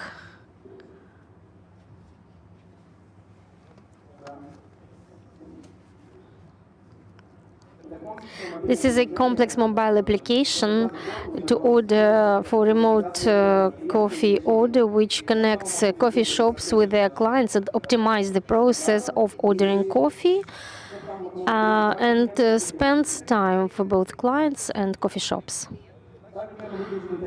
So this is its interface. Here you may note a GPS navigator following the nearest coffee shops, then their cart, and the process of ordering coffee. The principle of its work is that any person ordering coffee remotely may come to a coffee shop and take his or her order. It has a smart payment system which puts off the payment, the money from your account. You have, so the order is started to be ready 3-4 minutes before you come to coffee shop. So when you come in it, your coffee is ready and you may take it hot. The process of buying and sales takes part in 3 steps. Payment, then you get back cashback of in the amount of 15%, and your order is ready. Its purpose is to amount at least 12,000 downloads of this application by 2022. So the main tasks are, first of all, attracting investments for developing this business and creating a common platform for optimizing the process of coffee buying to make this process more popular, to open new coffee shops, to disseminate the process of ordering, remote ordering, and to increase the database. And the last is special community, interested community of Coffee Month, so to say. The problem that is solved by this application is saving your time, observing social distance, which is very topical here, the obsolete methods of promoting coffee shops today in our market, and of course it needs a separate person dealing with online orders. So competition. So today coffee is on the 2nd place after oil today in the world. It's easy to be checked in Google. As to smartphone and different applications, the number of smartphone users is growing 9% every year, and number of downloaded application 12% every year. So coffee shops and other locals may optimize their operational processes and save their time for some other operations, and to promote their coffee shops in the network, in internet. And of course, private users, coffee buyers will be able to buy coffee cheaper and easier and quicker. I'd like to add that it is about the final product. I mean, coffee in a glass, not coffee in beans. So to realize this project, we'll need at least 3 persons. First of all, PR manager who will promote this application, then a program optimizer to update this application, and who may deal with the technical issues and support this platform, and logistic manager to contact the coffee shops.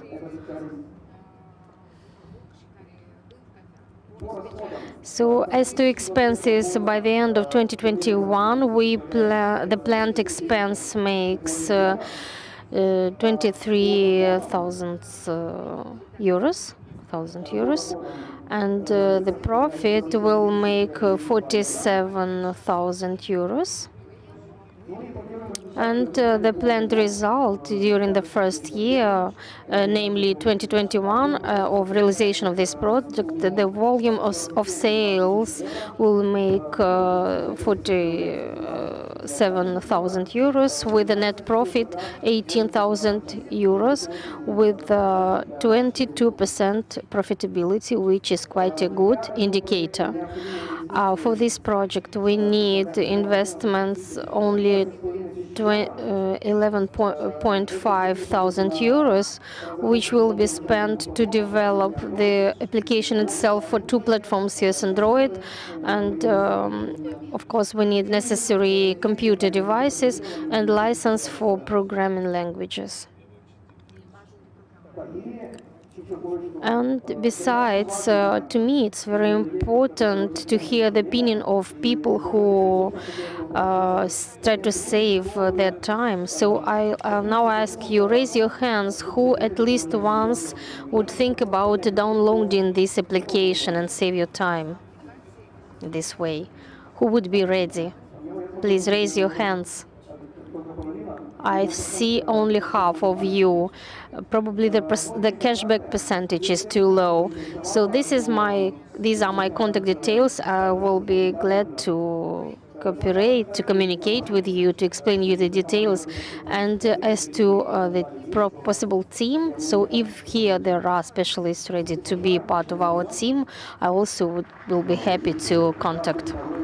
So you see, every second person here is your potential client. So if you heard about Dodo Pizza, the biggest pizzeria network, it opens a new network, Drink It. This is a project similar to yours once, so you may look at their strategy and maybe take some important things or aspects for them. And probably it would be easier to you to start this project contracting not coffee shops in big malls, but with small peripheral coffee shops. They would be more interested in such application and such promotion. And at last, what else would I add? Now, so let me give the floor to Igor while I try to remember what else I would like to add. So, as to this project, what can I say?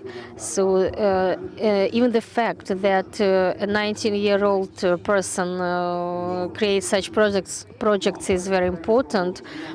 But a bit criticism from my side. This is an excellent optimization project, but it seems to me that it is not consistent with the potential of a young person, which I see in front of me. Please think about optimizing more things. Now you optimize only 2 minutes for a person. It's not too much.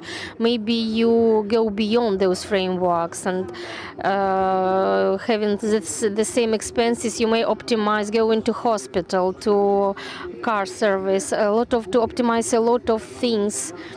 And in order to optimize or save up to 20-30 minutes of our time. Being a businessman, having business in many countries, I understand now the price of an hour of a busy person, of a businessman. So if you optimize my time, for example, I'm ready to pay you for each saved hour. So I'm now telling to all my friends that when you if you can wash your teeth while washing your head, you save your time, and time is precious and it costs money, it costs big money. So please think broader. You have a great advantage compared to me and to many other persons older than you. So think broader, and you will see that you will find easier the final users, the service providers. And one more moment, you'd like to earn money selling your license, but you have also to make money from every order, at least 1 cent from each order. But then it would be easier and more understandable for you to see your clients, to see your partners. And so you may stimulate, use different incentives, like using cashback, Ryan cashback percentage, and so on. I may make you acquainted with Mr. Kozhikaru, the owner of Tucana Coffee Network. Yes, we also may provide the possibilities of teaching SEO programming, because we have a big group of programmers. Dmitry would also be able to provide you such a possibility. So you may pass a kind of brainstorm with our guys experienced in making some global projects. So we have a great experience, and I will be happy to share it with you and help you with some programming issues. Thanks a lot. Thank you, Ilya. Now I give the floor to Mityo Glasimin, who will tell us about the project Super APA IT Gagauzia. Good afternoon, dear Bashkan, dear colleagues, and all the audience. honorable audience. Now I'd like to raise an interesting problem that all of us face. 2020 brought us a lot of surprises, one of which was pandemic. We met such terms as social distance. We met some restrictions in moving within our country and to other countries. But it is worth to be mentioned that besides those restrictions, we faced and we met some new opportunities, and namely restrictions push us to using the new technologies. Beg your pardon. This year, business quite quickly adopted itself to those changes, and we met a new term in remote work, remote employer, and namely pandemic led us to such quick growth of number of such workers. It was for many companies single way to continue their work. Online shops, we saw a boosting of online shops number. So now you practically may order any service, any product online. So, and logistic companies and online shops make you able to get any product anytime in any part of the world.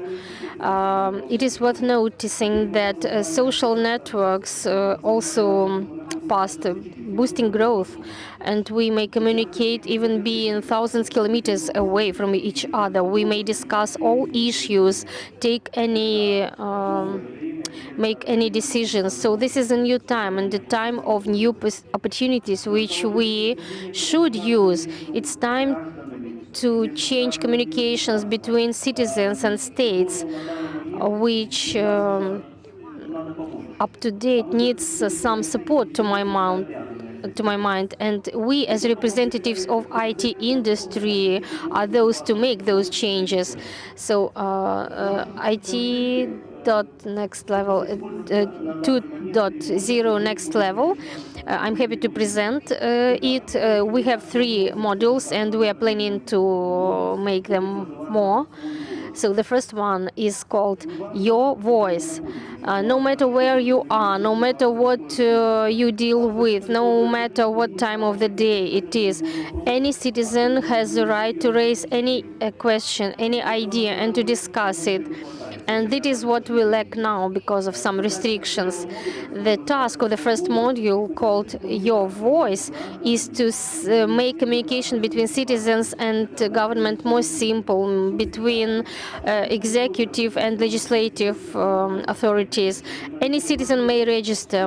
He or she may raise any question, any issue, express any idea. We are planning to enter the voting system, which will allow us to raise any questions in the rating and understand how important is one or another problem for one or another region. We also recommend and hope to see registered on this platform the representatives of our authorities, which will help them to understand better and more clear the problems our citizens face. Because up to date, having the possibilities that we have now, it's hard to understand the problems of our citizens and understand and support and help them accordingly. So here automatically arises the necessity of creating another module, Your Authorities Representative. We are going to help the representatives of our authorities to register and describe their work, describe their projects. It's not a secret that every representative has his or her page in Facebook or other social networks. So we offer together all those data in one place in order to make our citizens able to get acquainted and to understand what is topical now for our authorities. And in the meantime, it's a great plus that while discussing different issues, the representatives of our authorities may arise one or another issue quickly and get our citizens people's feedback on how important this issue is for them. For example, a group of deputies is going to invent a legislative draft, so they place the idea here, and very quickly in a day they get the citizens' opinion, background. And the third module is help in hand, where our citizens may place information about their life difficulties, their ideas, their circumstances. So any citizen may raise one or another questions or issues if he or she faces a hard life situation or faced an innovative project or idea. He or she may place the information correspondingly and give the possibility to other people, no matter where they are, to get the access to that information, to that project. And suddenly, either diaspora representative or either any businessman or citizen may help if he or she is eager to help with that issue. So I decided now to create a separate module after visiting this forum for investment startups or partners, because not all the participants had the possibility to express themselves here in these 2 days. So I decided to give our investors give the possibility to get acquainted with all those ideas and projects. And now just imagine that in a couple of weeks, anyone could register his or her idea, startup, project, and any investor may get acquainted in a day or two and come into the next investment forum, which I'm sure will take place, will come with some ready decisions, concepts, or some ready decisions about the amount of money that company is ready to invest into projects or technologies. So I'm sure that this module is simply necessary, and we have to support such projects if we only have such possibilities and desires. Thank you. I hope that together with our colleagues, especially with Dmitry, we will have a chance to meet. And the experience of Dmitry will help us implement the project and add a few more modules. Thank you.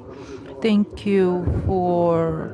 Semyon rightly said that the base, well, I believe myself that the economic agents are the foundation of the state, namely those people who know about the processes more than the politicians, more information compared to what the politicians know. I believe that the project of cooperation between the state and the businesses should be monitorized. It can be I believe in any project. For example, the studium is an educational project.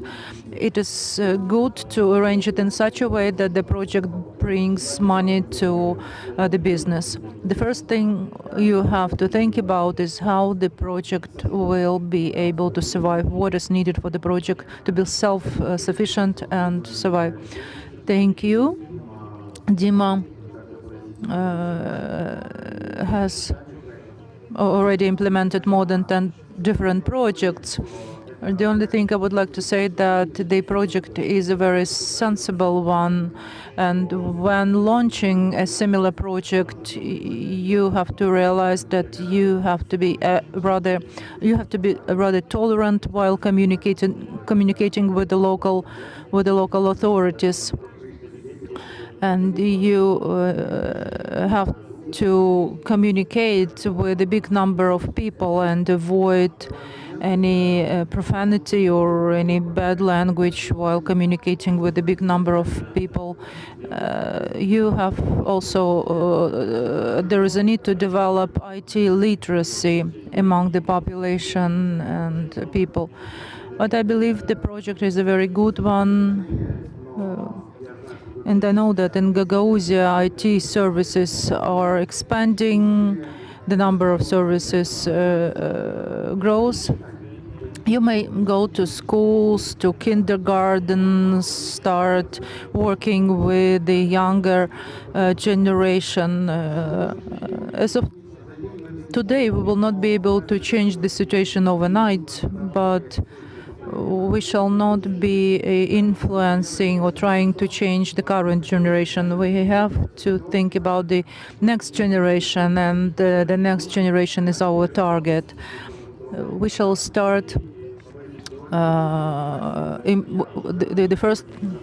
the priority task is to improve IT literacy, computer literacy. We have a number of similar projects.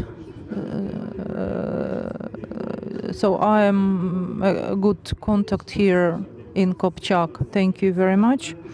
We are open to discuss and to collaborate, cooperate with all the stakeholders who are interested. Now we would like to give the floor to Dinu Puteri, and Dinu Puteri will tell us about the bionic hand phototype project. Good morning. It would be easier for me to make the presentation in Moldovan, but I will continue nevertheless in Russian. Mrs. Tanasoglu already said a few words about me. Currently, I would like to present my project, namely the bionic hand prototype.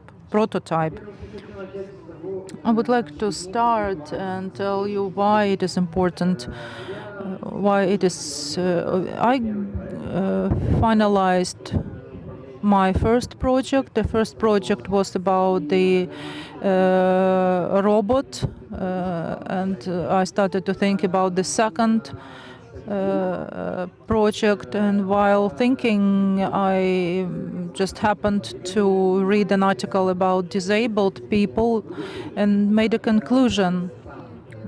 Being myself a disabled person,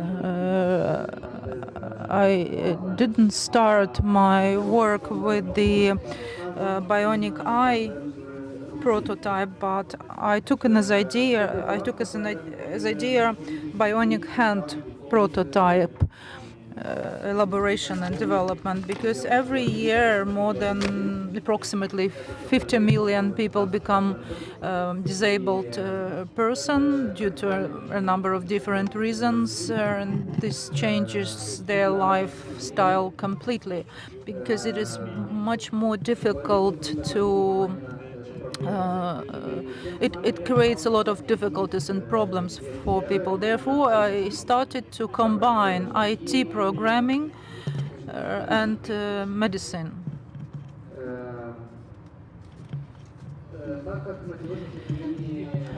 Currently, bionic hand prototypes are developed by private clinics and hospitals, and the price of a bionic hand ranges from 20 to 50,000 USD. So the price is rather overly expensive for the majority of people.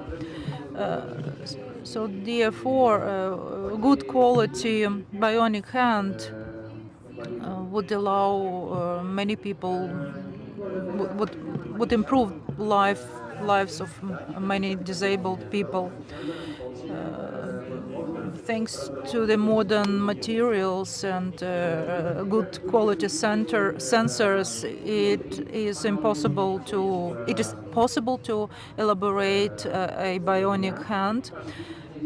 Here you see a prototype with gloves. It's the second part. The glove itself is the second part of the project. The major objectives of the project initially, what were the major objectives? First of all, I wanted to model the most proportionate prototype hand prototype to show the gloves, to show the glove. It shows how the prototype operates. You wear the gloves and you are able to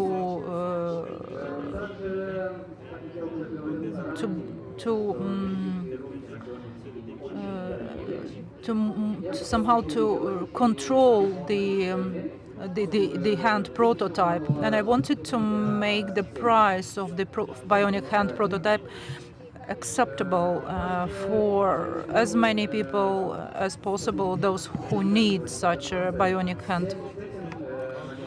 As of today, I would like to show you how it works. I will show you the video, and I will show you in real time how the prototype operates. On the slide you see the development process. I started already when I was a school student, when I was a pupil. I already started to develop the idea, and later on I developed a 3D model. Many ideas were searched on the internet, and I made my own bionic hand prototype. All the joints and parts of the hand were printed, 3D printed. This is the result in electronic form.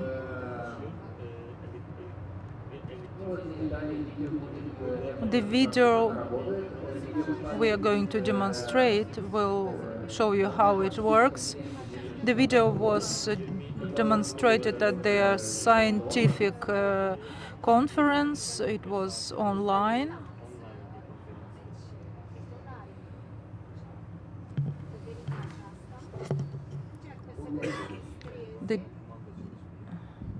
For some reason, the video, maybe it is the last slide.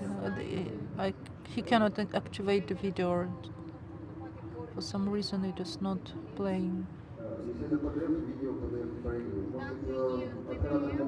Maybe our technicians can help us and show the video. Yeah. So the technicians will help us with the video while we continue the discussion. The last thing I would like to say that we are going to improve and adjust some wires, or disconnect the wires from the hand prototype and make the bionic hand distance operated, and to connect.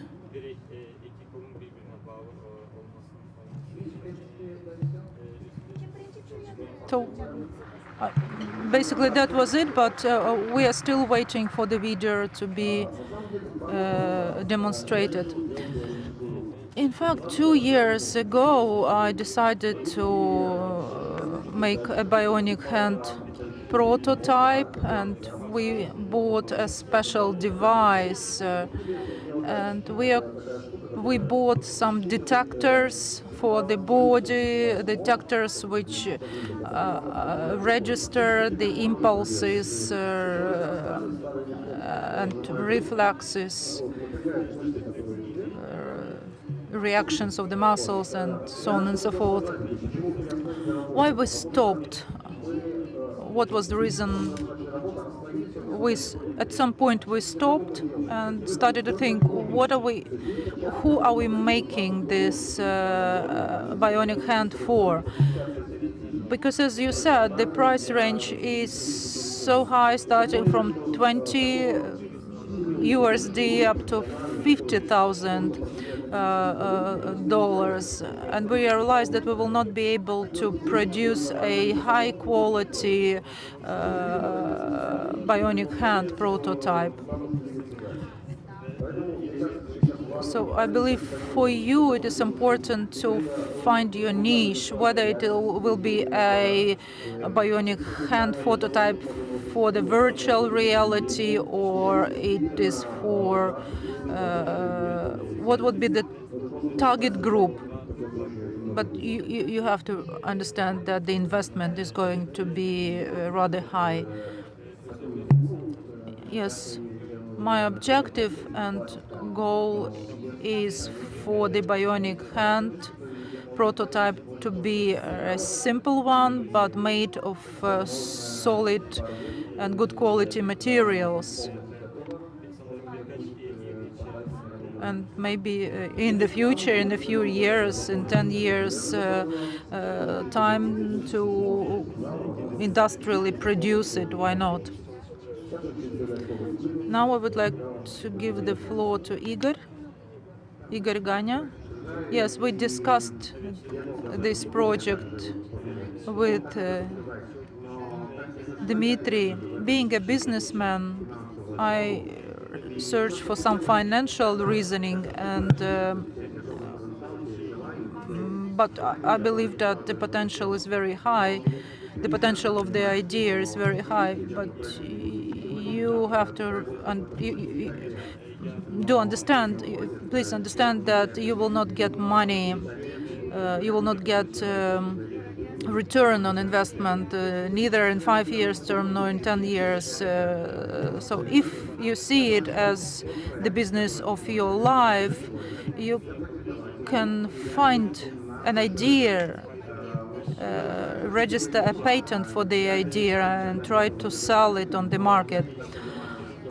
I myself, I'm not an inventor, but I have the feeling for those things which are able to be sold on the market. If this is the project we will be able to sell on the market, please do come to my office and we will think together.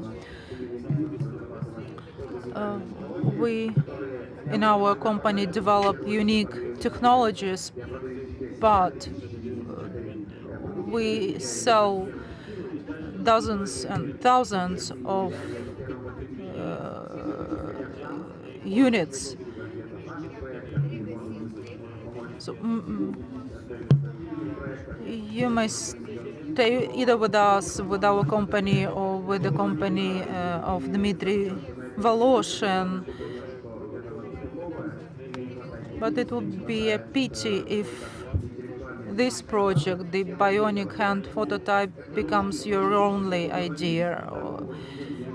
Hopefully, one day we will see you among the top world researchers and inventors, but let us try to invent something which we will be able to sell on the market.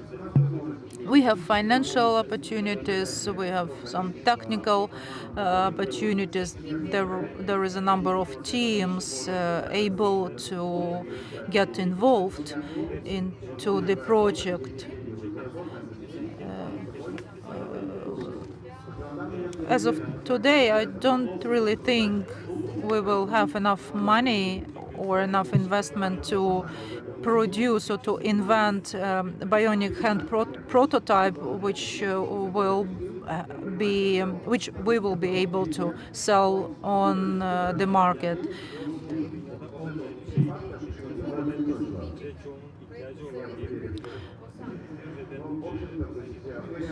So let us be realistic and realistically assess our possibilities, be them intellectual or professional or financial. Let us be realistic. Please do continue to work with this idea. We have a surprise for you. today with us there is a person who was born here in Gagauzia in Kopchak. After later on he moved to Turkey and founded a company which sells produce to 40 countries of the world. He is with us today, Vasily Yusumbili. We would like to give the floor to Vasily Yusumbili.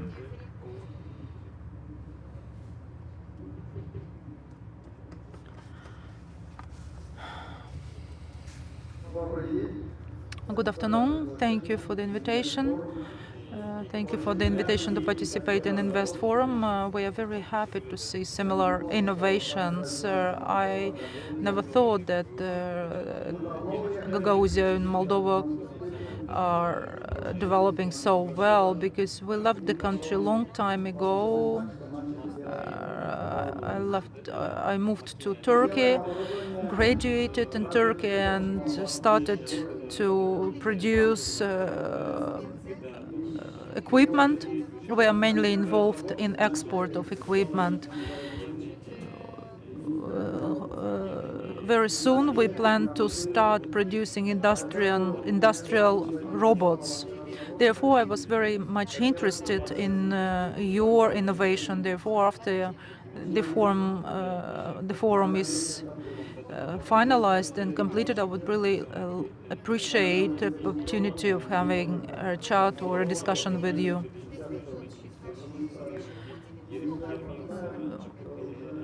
Because we really have to be proactive.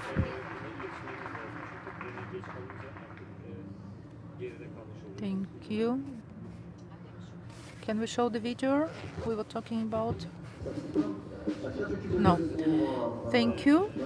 Now I would like to give the floor. No, yeah, it is possible to watch the video. Let us watch the video because it's quite impressive. The video is about the bionic hand prototype, how it works.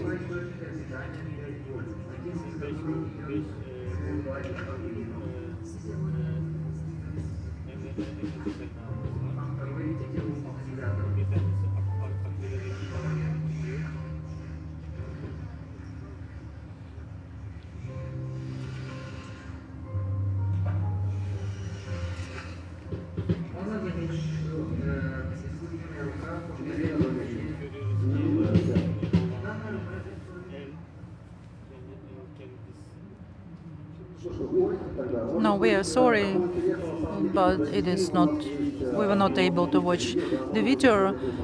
Those who are interested, you may approach us. The video is loaded.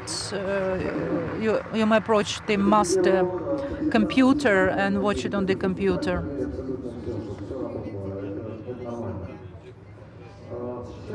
Now, the floor is given to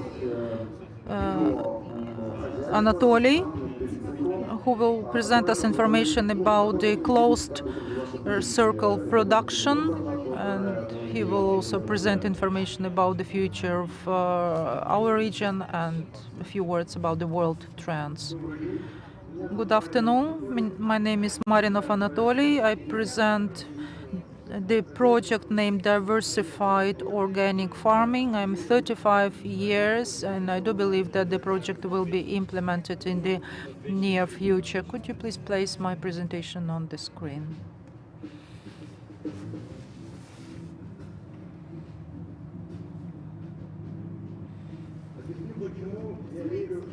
I will explain why I believe that the project will be implemented, because the project is about our future, the future of our generation and future generations. Lots of future words, but that is it is.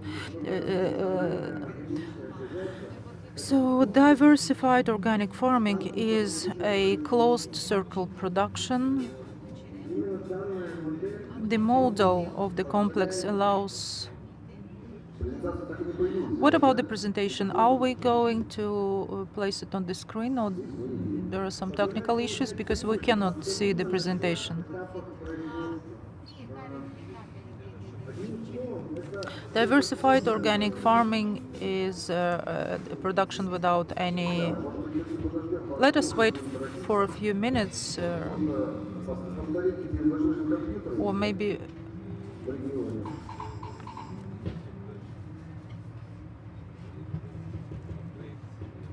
There was some problem with the presentation.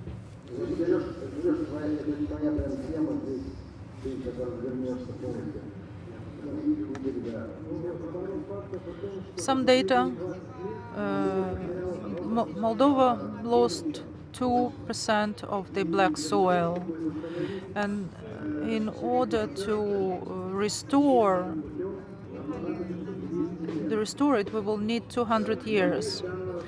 The model of the diversified organic farming allows us to help the restoration of the black soil, and when we display or show you the presentation on the screen, you will see the data.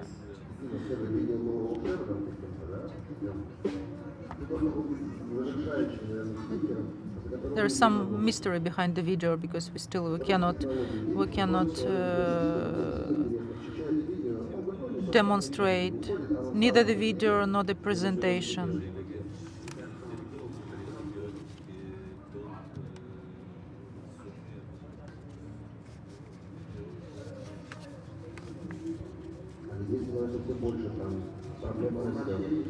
Do we have the video or do we have the presentation? Can we place it on the screen? Теперь вижу. Спасибо. Да. И так, повторюсь, что единый комплекс органического хозяйства это комплекс замкнутого цикла личного потребителя. Иными словами, это безотходное производство, повторюсь, который приносит высокий процент доходности. So the diversified organic farming brings profit at all stages of the production.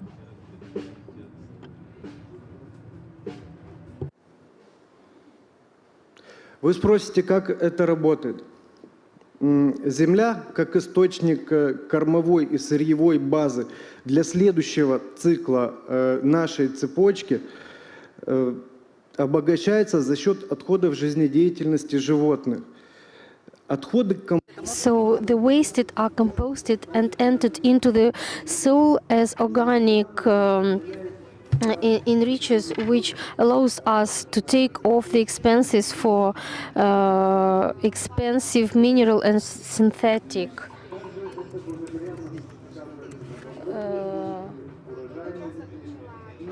manure. This influence good on our crops, on our production, on our profit, and such way we provide the materials for following stages, processing stage. Besides, our complex allow us to keep and preserve and continue our own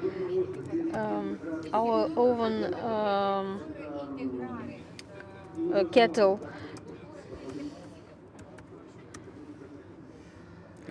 So it's a long story. It helps us to keep our own livestock. It will provide us the possibility to keep our added value, namely added value that we lose when we import those products. It also allows us to manage the waste and generate them into energy for our own needs and probably for selling it to the external economic agents. Production will allow us to keep our stability of our production, to enlarge our products range and to influence on the final cost. A biogas reactor is our own energy resource and a source for liquid organic manures, which is a consistent part of our production cycle and chain.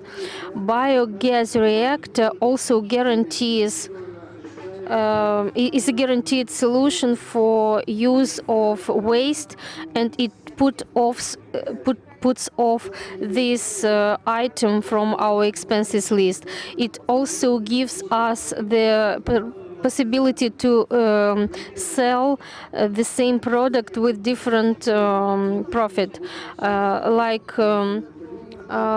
if we sell it to retail shops, it will have 1% profit, and selling it to the network of restaurants means another percent, and to hotels the third percent. So selling it with street food will assure to us high turnover of our own products. Where to invest? Such a question. Today we gathered already a stable and experienced, mature, so to say, team of people, professional, thinking in common way, professional of their own business, which will allow us to develop all our business stages simultaneously and in parallel with each other. One of these complex cycles is export. Before we already we have built a certified terminal in Giurgiulești port. We entered into exploitation a modern, second to none in Moldova, processing complex for cereals processing.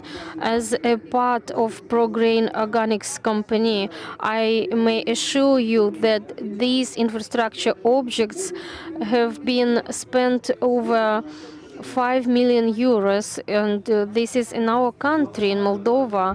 An important factor and benefit of this project is the fact that we have the possibility to choose a sector and sphere of investments. In other words, potential investor may choose, namely, that niche or share of production which he would be able to cope with, to become a consistent part of this cycle, which could be called a cooperative production. It's a model, kind of model of former kolkhozes, collective farms, collective enterprises, so or holding in using the modern term or definition. So I invoke investors to use this model, to go by this model, because only joining our efforts we may reach more and achieve higher successes.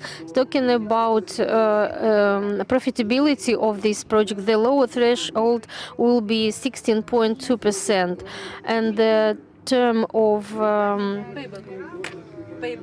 payback will be 8 years.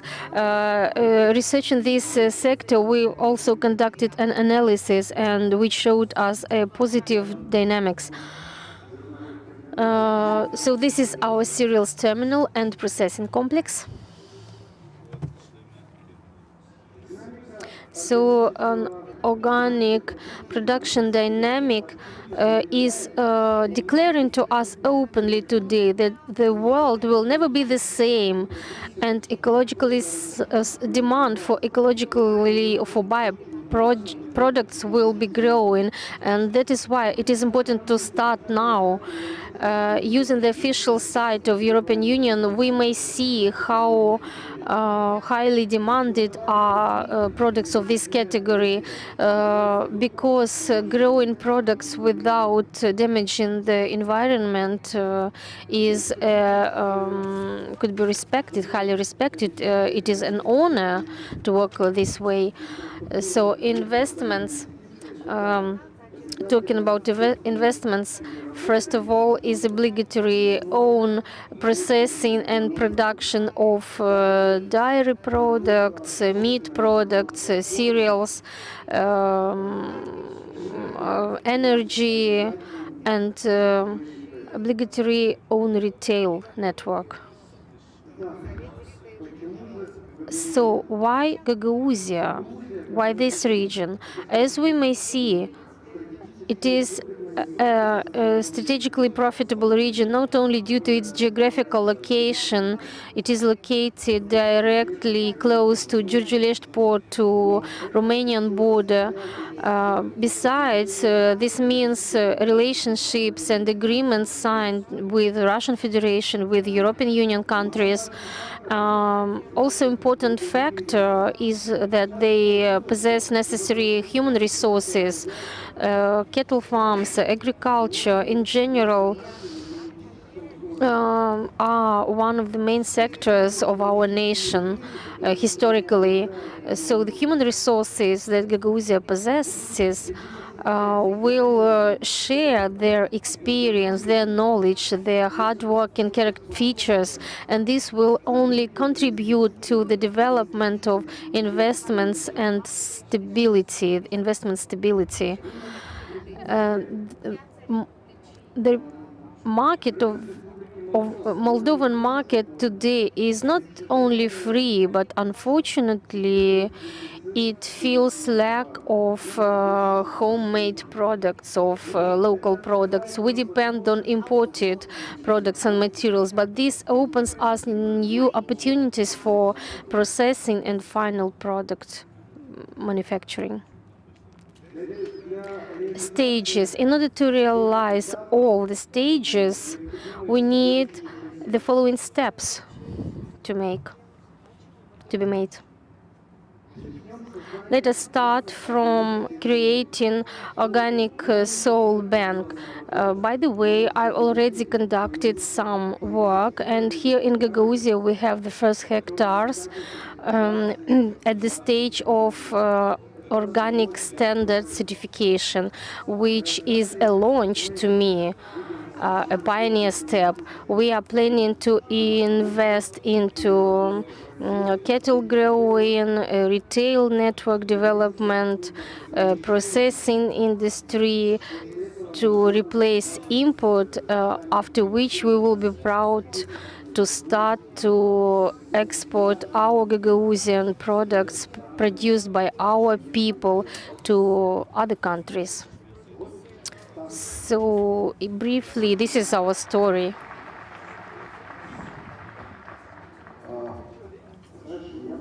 You know, I'd like to tell not about the products, but about your presentation. First, it was long. Second, it was boring. I'm not talking about the project. The project is cool. It's great. Igor will tell you about pluses and minuses. I'll like to talk about your presentation. Searching for tens of millions in euro, you need to present your product correctly. When I've been to America and tried to present something, some of my projects in English, as far as it's not my mother tongue, when I understood that I am not able to express my ideas short and understandable, I decided to go in American subway, and I was going in the subway asking money from people passing by, and after a few hours I understood that I may pronounce English words easily. So please try, when preparing to presentation, spend several minutes and train yourself until you understand you are able to express your ideas in a few minutes shortly, in understandable and clear and easy manner. So I was happy to hear your opinion. I have similar opinion in this regard. So briefly, when you sell cereals abroad, costing 2 lei, we buy Italian pasta costing 10 times more. So we should try to produce that pasta here. We started to produce it in Ukraine. Now we start to produce it in Gagauzia, trying to close that production cycle. So I'm dealing with apiculture. When I was building the first bees house, I hardly understood the process. Now we have the closed cycle. We produce, we process our products, and we retail them. So I close the whole cycle, and besides we sell byproducts. and realize sell it hay to some Gagauzian enterprises, and we help them, including volunteering as to equestrian farm in Chedrelunga, and on financial basis selling against money. And I was shocked to find how high the demand for those products is. So it was as well demanded as the newest iPhone. So we never thought that we would be able to sell those byproducts so easily. But now we see the full profitability of our sphere due to the selling of that hay. So talking about your project, it's not only me or Anatoly should think about that. This is a global sphere which concerns everyone. In Kaufland, all restaurant businessmen should think about this process, and they should change their thinking, way of thinking now, to change a mechanism and paradigm of getting the profit. Of course, these are investments, long-term investments. We already have lost 30 years, let us be frankly, because Germany, Holland and other countries started that process 30 years ago, and they already have that final product on the shelves. And now I understand the difference between industrially produced manufactured products and biological products. They are 3 or 4 times more expensive, but they are well bought because people want to get health to them and their families. I'd like to add that this project should be supported not only by separate investors, but globally by the governments. We should create a common project. We have product. We should have a common brand, a common project. To have a common marketing approach, because what we with Anatoly do, I should say so. Of course, here in agriculture, I'm feeling myself like a fish in the water. I know that this domain.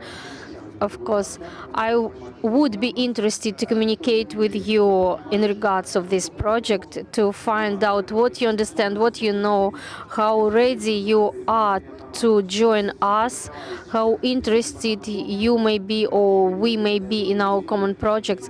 Let us communicate, let us discuss it, maybe next time when I visit you, Gagauzia. So, for example, in Ukraine, we have now a full closed production cycle. Our sphere is a bit different, it's apiculture. But 22 years ago, when I first visited China to buy and sell telephones, I never thought that I will ever touch soul by my own hands. But later I understood that there are a lot of money in Moldovan soul. You just have to notice that and understand that. It's not a problem that now you are not experienced enough to speak out. We'll teach you to do that easier. Thank you. Now, our concluding speaker, Vadim, who today is ready to present 3 projects. He generates ideas so quickly with high speed, but he has possibility to present only 1 presentation. So you try to present all those projects in 1 presentation. So you have a couple of minutes to do that. Good afternoon to everybody. Really, today I would like to present ourselves, our team, what we have done already, and to present the things we are working with which we're working now.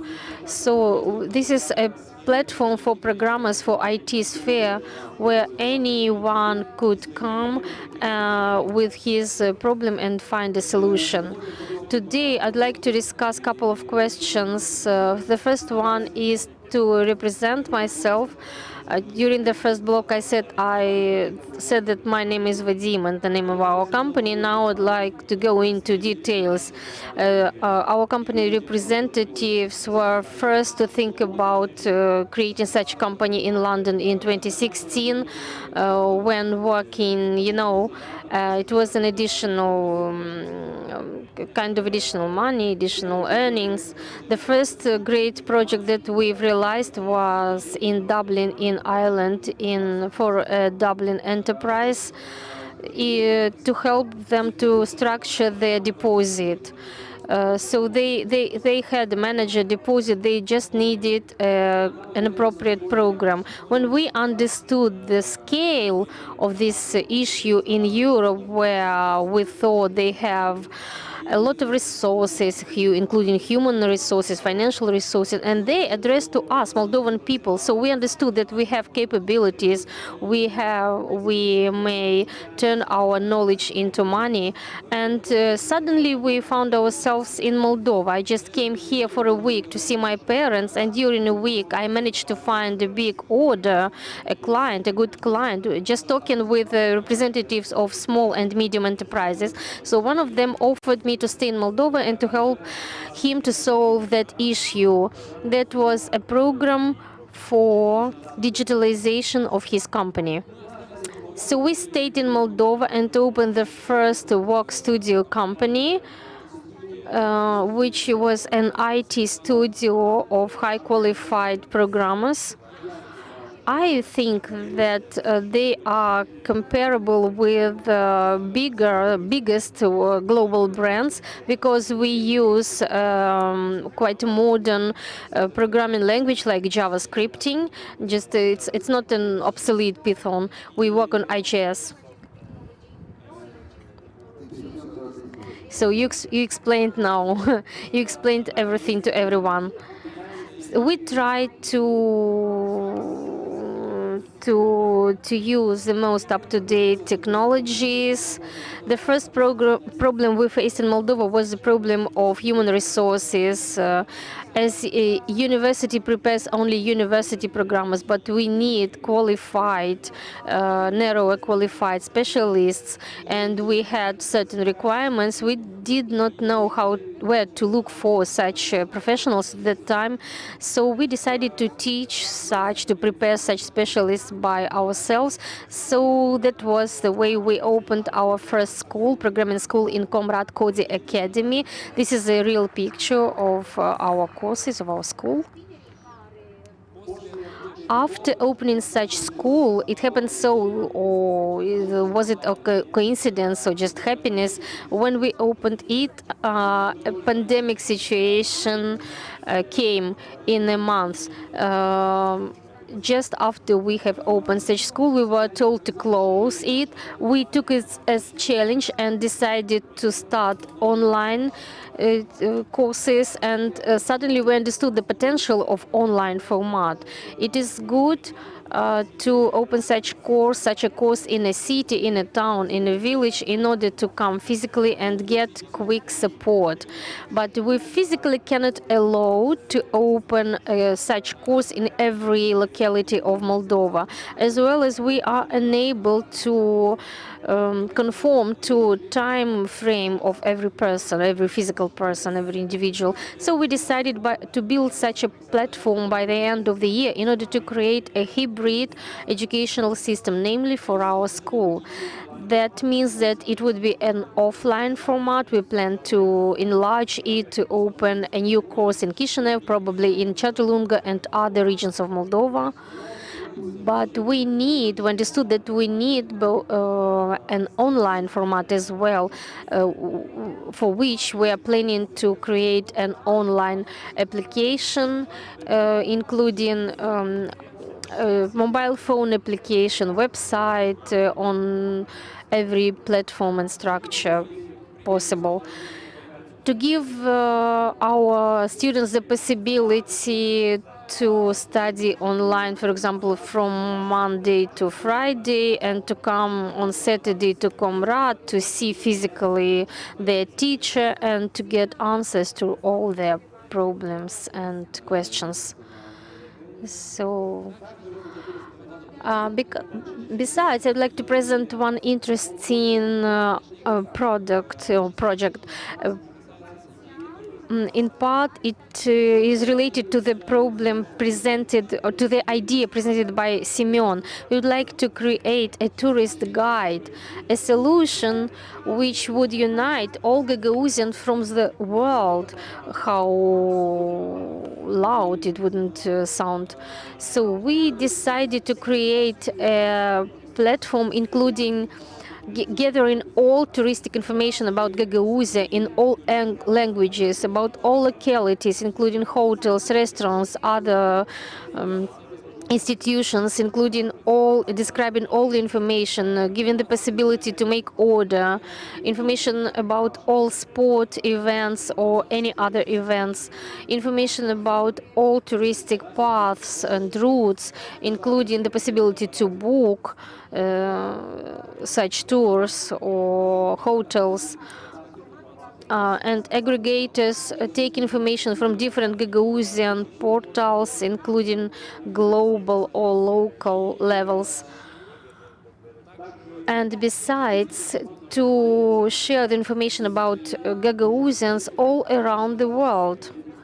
Very often people take picture of Lenin or Gagauzian flag and place the pictures in Instagram and other social networks.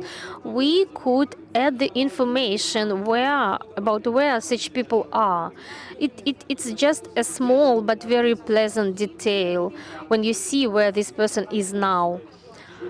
Besides, we would like to add to this program a forum where people could create forums and unite among themselves, unite into communities to discuss any political issues, to discuss any official government proposals, or discuss their activities like leisure activities, go hunting or fishing and so on. We could also add some localities, routes, or someone has proposed to me. I know that in Gagauzia are people who open business beyond the country, so we could also add the information about representatives of Moldova who opened their business beyond the country. So such person could come here and explain how things are taking place in this country. So the other person could get the necessary explanations and information. So using such program, people would be able to find information about our region very quickly and easy. Anyone could enter and download such application and find all the necessary information. It would provide the possibility to communicate and unite for the young people with all the people, so between generations. Some people still don't know what TikTok is, but other people already use it. So people all around the world could communicate using just one application. It would also give the possibility to communicate between diasporas on solving, for example, some social and other issues. To solve social issues, we still think about whether we should or should not include this issue, this domain. For example, if there is a social issue in a village, or let us take a recent problem, flood, you could open a campaign. Probably someone from Gagauzian diaspora abroad could donate like $10 or $100. So we could this way we could gather money in order to help our compatriots and to solve their problems. Another program that we analyze and think about now is a big project to solve the parking problems in all the world. It sounds quite ambitious, but it's quite simple. With Dmitry, we have already discussed this problem, and he gave us an idea. This could be a program like Google or Yandex Card, or taking it you go from home to work, and using it you just may see whether there is a free parking place or not, in order to know whether you should or should not go to that place. So at least once a month I paid a penalty for using a wrong parking place, but I had to park my car there in order not to lose that job or that order. So such program would help you to get a free parking place close to your work, and it would save you time.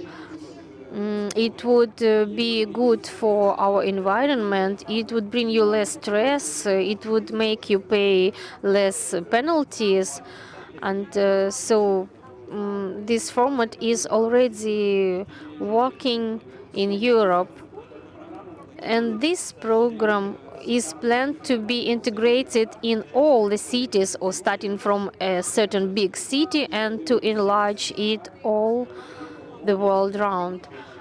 So going to you could use this program successfully going to any place of the world.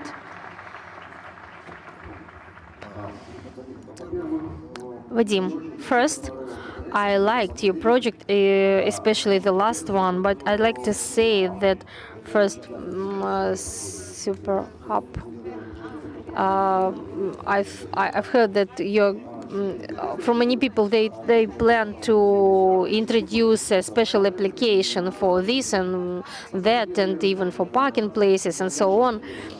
Indeed, I also had such ideas, trying to create sites including about everything. Super apps, super applications always have a nuclear, a main driving mechanism, and there is no sense to unite everything in one place. It is worth to make one great thing, or one great program dealing with one great issue. So it is worth to create a program which would not unite Point and other news sites. So we decided to create 999.md site. Creating a minimal viable sustainable product which would be widely used by people, and then add step by step, gradually, useful functions to that great product, dealing at first with one problem. So Vadim says that there is no such service in the world. That sounds strange to me, because when I studied such problem, I thought that it would be great to use such a program to find free parking places. So I still don't believe you that such programs do not exist in the world. I'll check it, and if it is really so, you'll find a good partner in me. I'll be your partner in creating this program. As to Super App, there are functions, smaller functions, which we still need, but people are not ready to download separate apps for solving such smaller issues. So I'm not sure that a person may download an app just to find out whether the mayor of that locality needs a tile or not. But if this app solves some bigger issues, but additionally it solves some smaller ones, so I think it's mistaken opinion. You mistake thinking that people will download your apps when for the reason that it solves so many problems. So, having heard about all those projects, I see them as large-scale projects, and let us be frank, let us be fair. Maybe Dima will confirm to us in a couple of days whether there are such programs or not in the world. No, I did not mean the programming school. So I'm telling you that such programs exist, and in order to develop them and not have a big investor coming in 3 years and destroy you using his greater technologies and financial means and so on, if you want to make it unique, you should do it super quickly or super interesting, or do it for a group of people who do not have access to such projects now. And in a year or two, you have to go out with your project to a global platform, maybe starting from Russian-speaking platform. So you shouldn't stop at the level of comrade, because in 3 years you'll see a new investor who will translate his program into Gagauzian and will come with a cheap, developed and well-developed product, and you will lose, you will fail. So now I may tell you that some of people studied robotechnics in Russian schools now teach Japanese students robotechnics, because all that they earned, they invested into their new projects. As to your second application, I agree with Dmitry. I can only add that already working with and in Gagauzia, I see that these people are very close to each other, and you should consider it the possibility of Gagauzians joining your product, and give them the possibility to write that I'm here, I have a car, I may help you with this or that issue. Being a physician, for example, being a part of diaspora, of Gagauzian diaspora living in Europe, I may just have a wish to see my compatriot, to cook together, to communicate together. So you should give the possibility to the total Gagauzian diaspora, which is quite big. It is big and strong. So just give them the possibility to communicate and to help each other. And I'm sure that they will be happy to help each other, like meeting a person at the airport, give that person his or her house, car, communicate with other, and even give him or her money to go back. So look at what your people need, at what Gagauzian people need. I see that feature in Gagauzian people, and I'm sure they will evaluate this function. Thank you for your feedback. We already discussed and thought about the strategy of our project, and we would like to brainstorm this idea with someone who would try to to point at all the minuses of our future potential application. Now I will give the floor to Igor in order to make conclusions and to tell a bit about himself. Уже всем здорово. Well, having listened to my colleagues, to the members of the panel, I am surprised that in such a big country we still have those amazing people, self-made people. We understand that if you want to become a good surgeon, you have to be taught by a surgeon. If you want to become a great businessman, you are supposed to be taught by a good businessman. So my address is to those people who are watching us online. My address is to the representatives of the government, to Bashkan of Gagauzia. In our country, we have a big number of very interesting cases and people who earn money in Moldova, who elaborate great projects. Also, a big number of people living abroad, but they follow the news from Moldova. But in our country, we don't have any connection between those people and young people. Young people are in a vacuum, and young people are trying to find something to on themselves. So I believe that there are plenty of those who are willing to help young people, and there are statistical data as well. The percentage of people who in US who tried to run their own business or become entrepreneurs, the percentage is around 60 or 65. Of course, the majority of them failed, but 1 or 2% developed their ideas very well. And in our country, we are forced to survive. Our economy is not a strong one. We don't have very good material based, and people are self-demanding. They have to work hard from the very childhood and put a lot of efforts to achieve goals. We have a very good foundation and good building blocks, but no one there are not so many those who support the foundation and who are willing to provide assistance.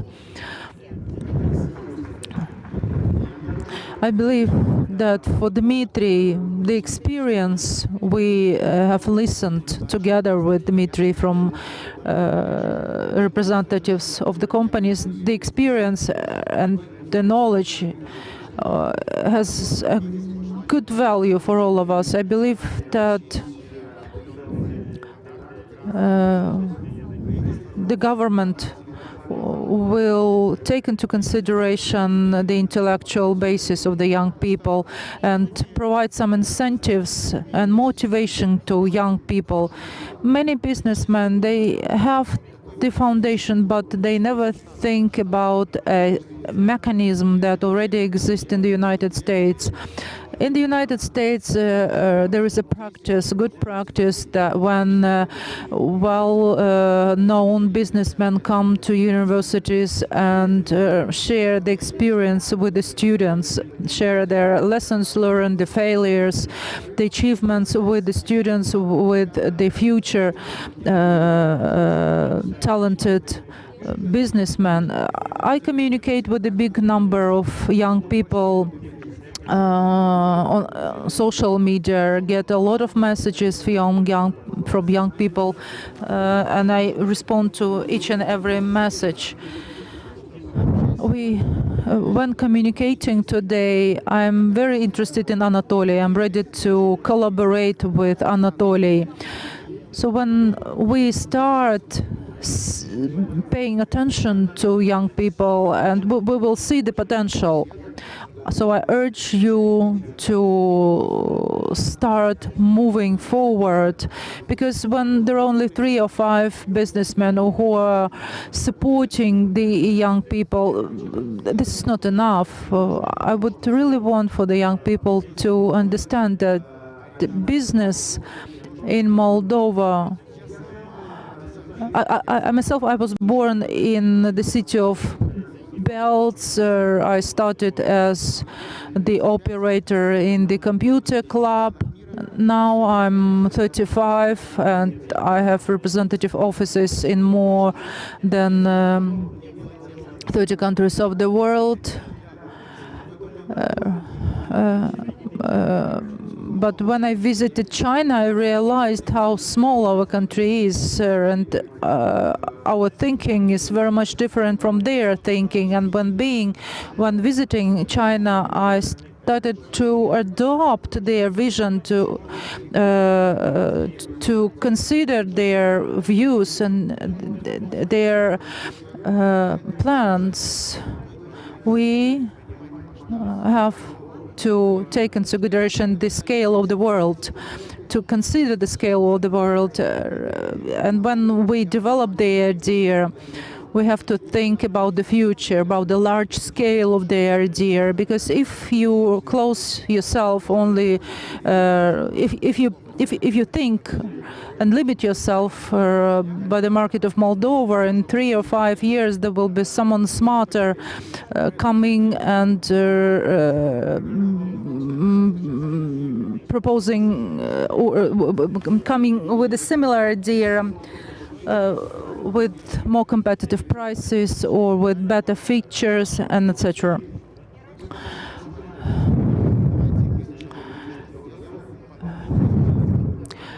I had meetings with the governor of Gagauzia, and we had a 1-year plan developed, and we managed to succeed. Opening business in Gagauzia is a unique possibility, it is a unique opportunity. It is not because of the location, but because of the human resources. I would like to give you an example that the cost efficiency of a beehive here in Gagauzia is twice as efficient compared to a similar beehive in Ukraine, because we are very active in apiculture. We today there are 2 developments in Gagauzia. We shared our experience with Ukrainians.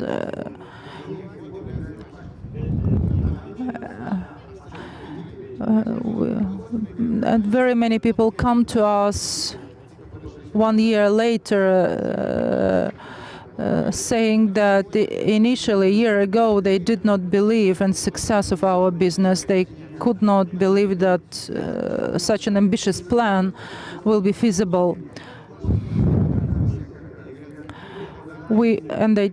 They're very thankful. So this brings the results, and we have to communicate. People have to communicate. The more we communicate, the more processes we will have. Otherwise, we will remain where we are, and we will continue searching for those to blame in our failures. So my request is, once again, let us have more communication, more opportunities for young people.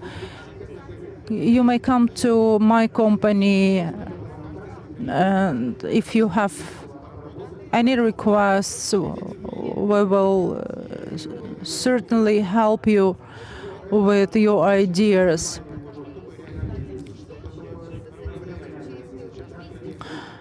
Very often people, without having any experience in international relations, they make mistakes. So you have to get experience. There are very many companies in Gagauzia, companies in Moldova. There are representative offices of foreign companies in Moldova. Please try to avoid the mistakes. По жизни. Сегодня мне 35, я учу китайский.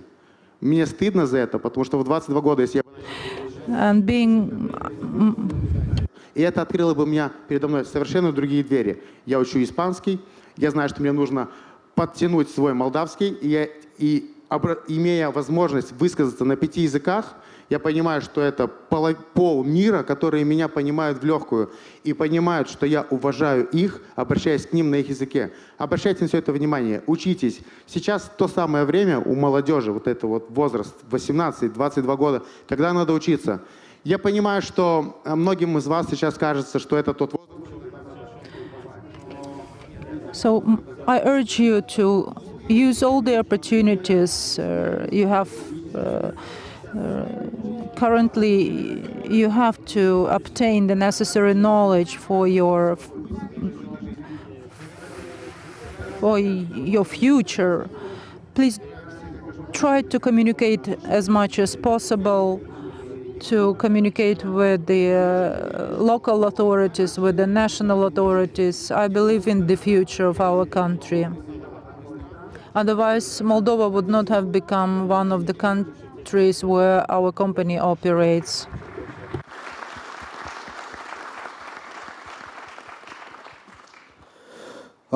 Друзья мои, я хотел поблагодарить еще раз всех. Dear friends, I would like to thank all the audience, all the present participants, and my special thanks to to Ms. Bashkan's team, because all that is taking place here is a unique event. Because staying in Chisinau, I'm so involved in my own projects, being in kind of informational vacuum, and no one is asking me to share with my experience. I'm just asked to make show, to make everyone say, wow.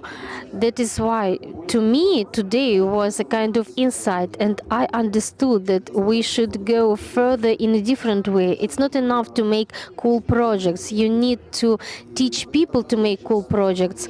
And I understand this as part of my mission, what I should do. And I understand that part of my time may save a year of other person's life. And we are not the only businessmen with Igor in this country. There are a lot of businessmen, if we will be able to create a special platform in order to share the experience between entrepreneurs, this could lead Moldova to quite different and new level. And being in America with Sonar project, I found the main value of American business. This is communication, relations, not money, not their mind. Actually, relations, when they meet, it's like a bee hyper, and that is the thing that we feel the lack today. But this is our future, and being a person who could change an informational space of Moldova, I will do my best to create a platform which is going to help young people to become entrepreneurs and to teach the next generations. Thank you, and I am eager and looking forward to see you again. Dear guests and participants, the second day of the 6th International Investment Forum Gagauzia 2020 has come to the end. Now I give the floor to Bashkan of Gagauzia, Ms. Irina Vlach.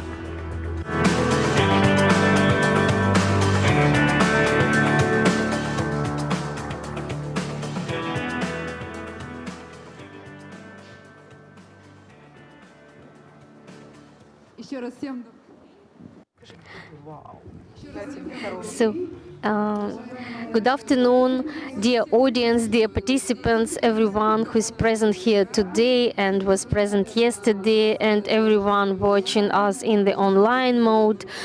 First of all, thank you.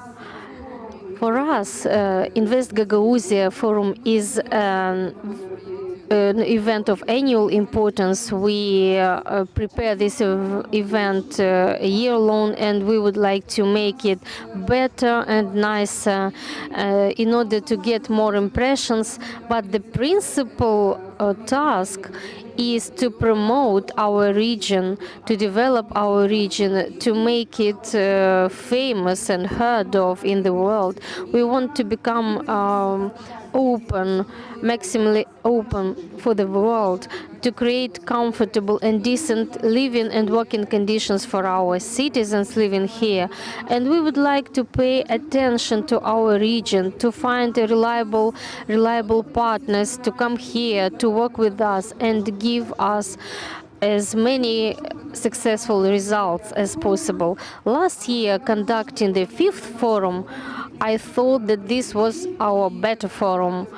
among those conducted by us. And preparing the sixth one, I thought that there is nothing we could do better, especially in pandemic situation when everything is prohibited, restricted, no contacts, no relations, social distance, and so on. And we were recommended not to organize such an event offline or to delay it. So I say thanks to myself and to my team for making the right decision, for not refusing to organize this and conduct in time this sixth investment forum. It was cool. Thank you everyone once again for the attention that we received from our experts, from our moderators, from our speakers, panelists.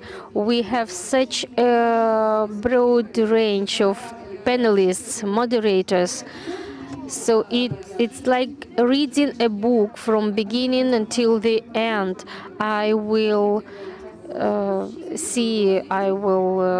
follow once again our forum.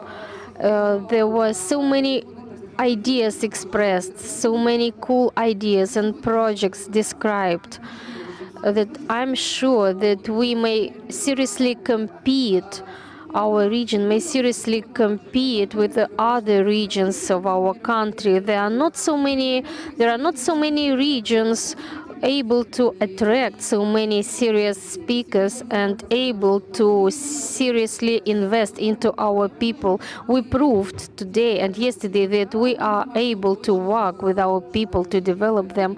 And besides, the forum has shown us that there is still much space for improvement, for work and for study.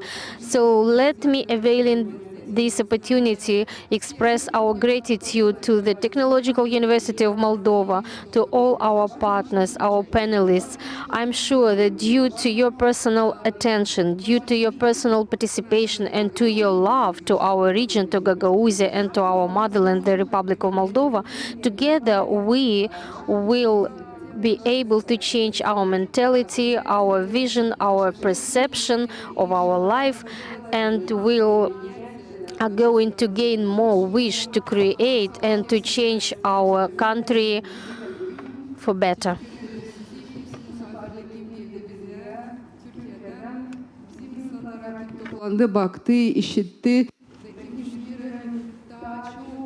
So I thank all the participants, all our guests contributing to our marvelous event. You may see how many young people there are in Gagauzia. Everyone wants to live here in Gagauzia. I think that if we work more and harder, we may show to our young people more, we may give them more attention in order to help them to attain, to reach higher successes and to make our region better. So thank you for participation, and I invite you and looking forward to see you at our next forum, Invest Gagauzia 2021. Руководство Гагаузии выражает огромную... The management of Gagauzia expresses its gratitude for your participation in the 6th International Investment Forum Invest Gagauzia 2020.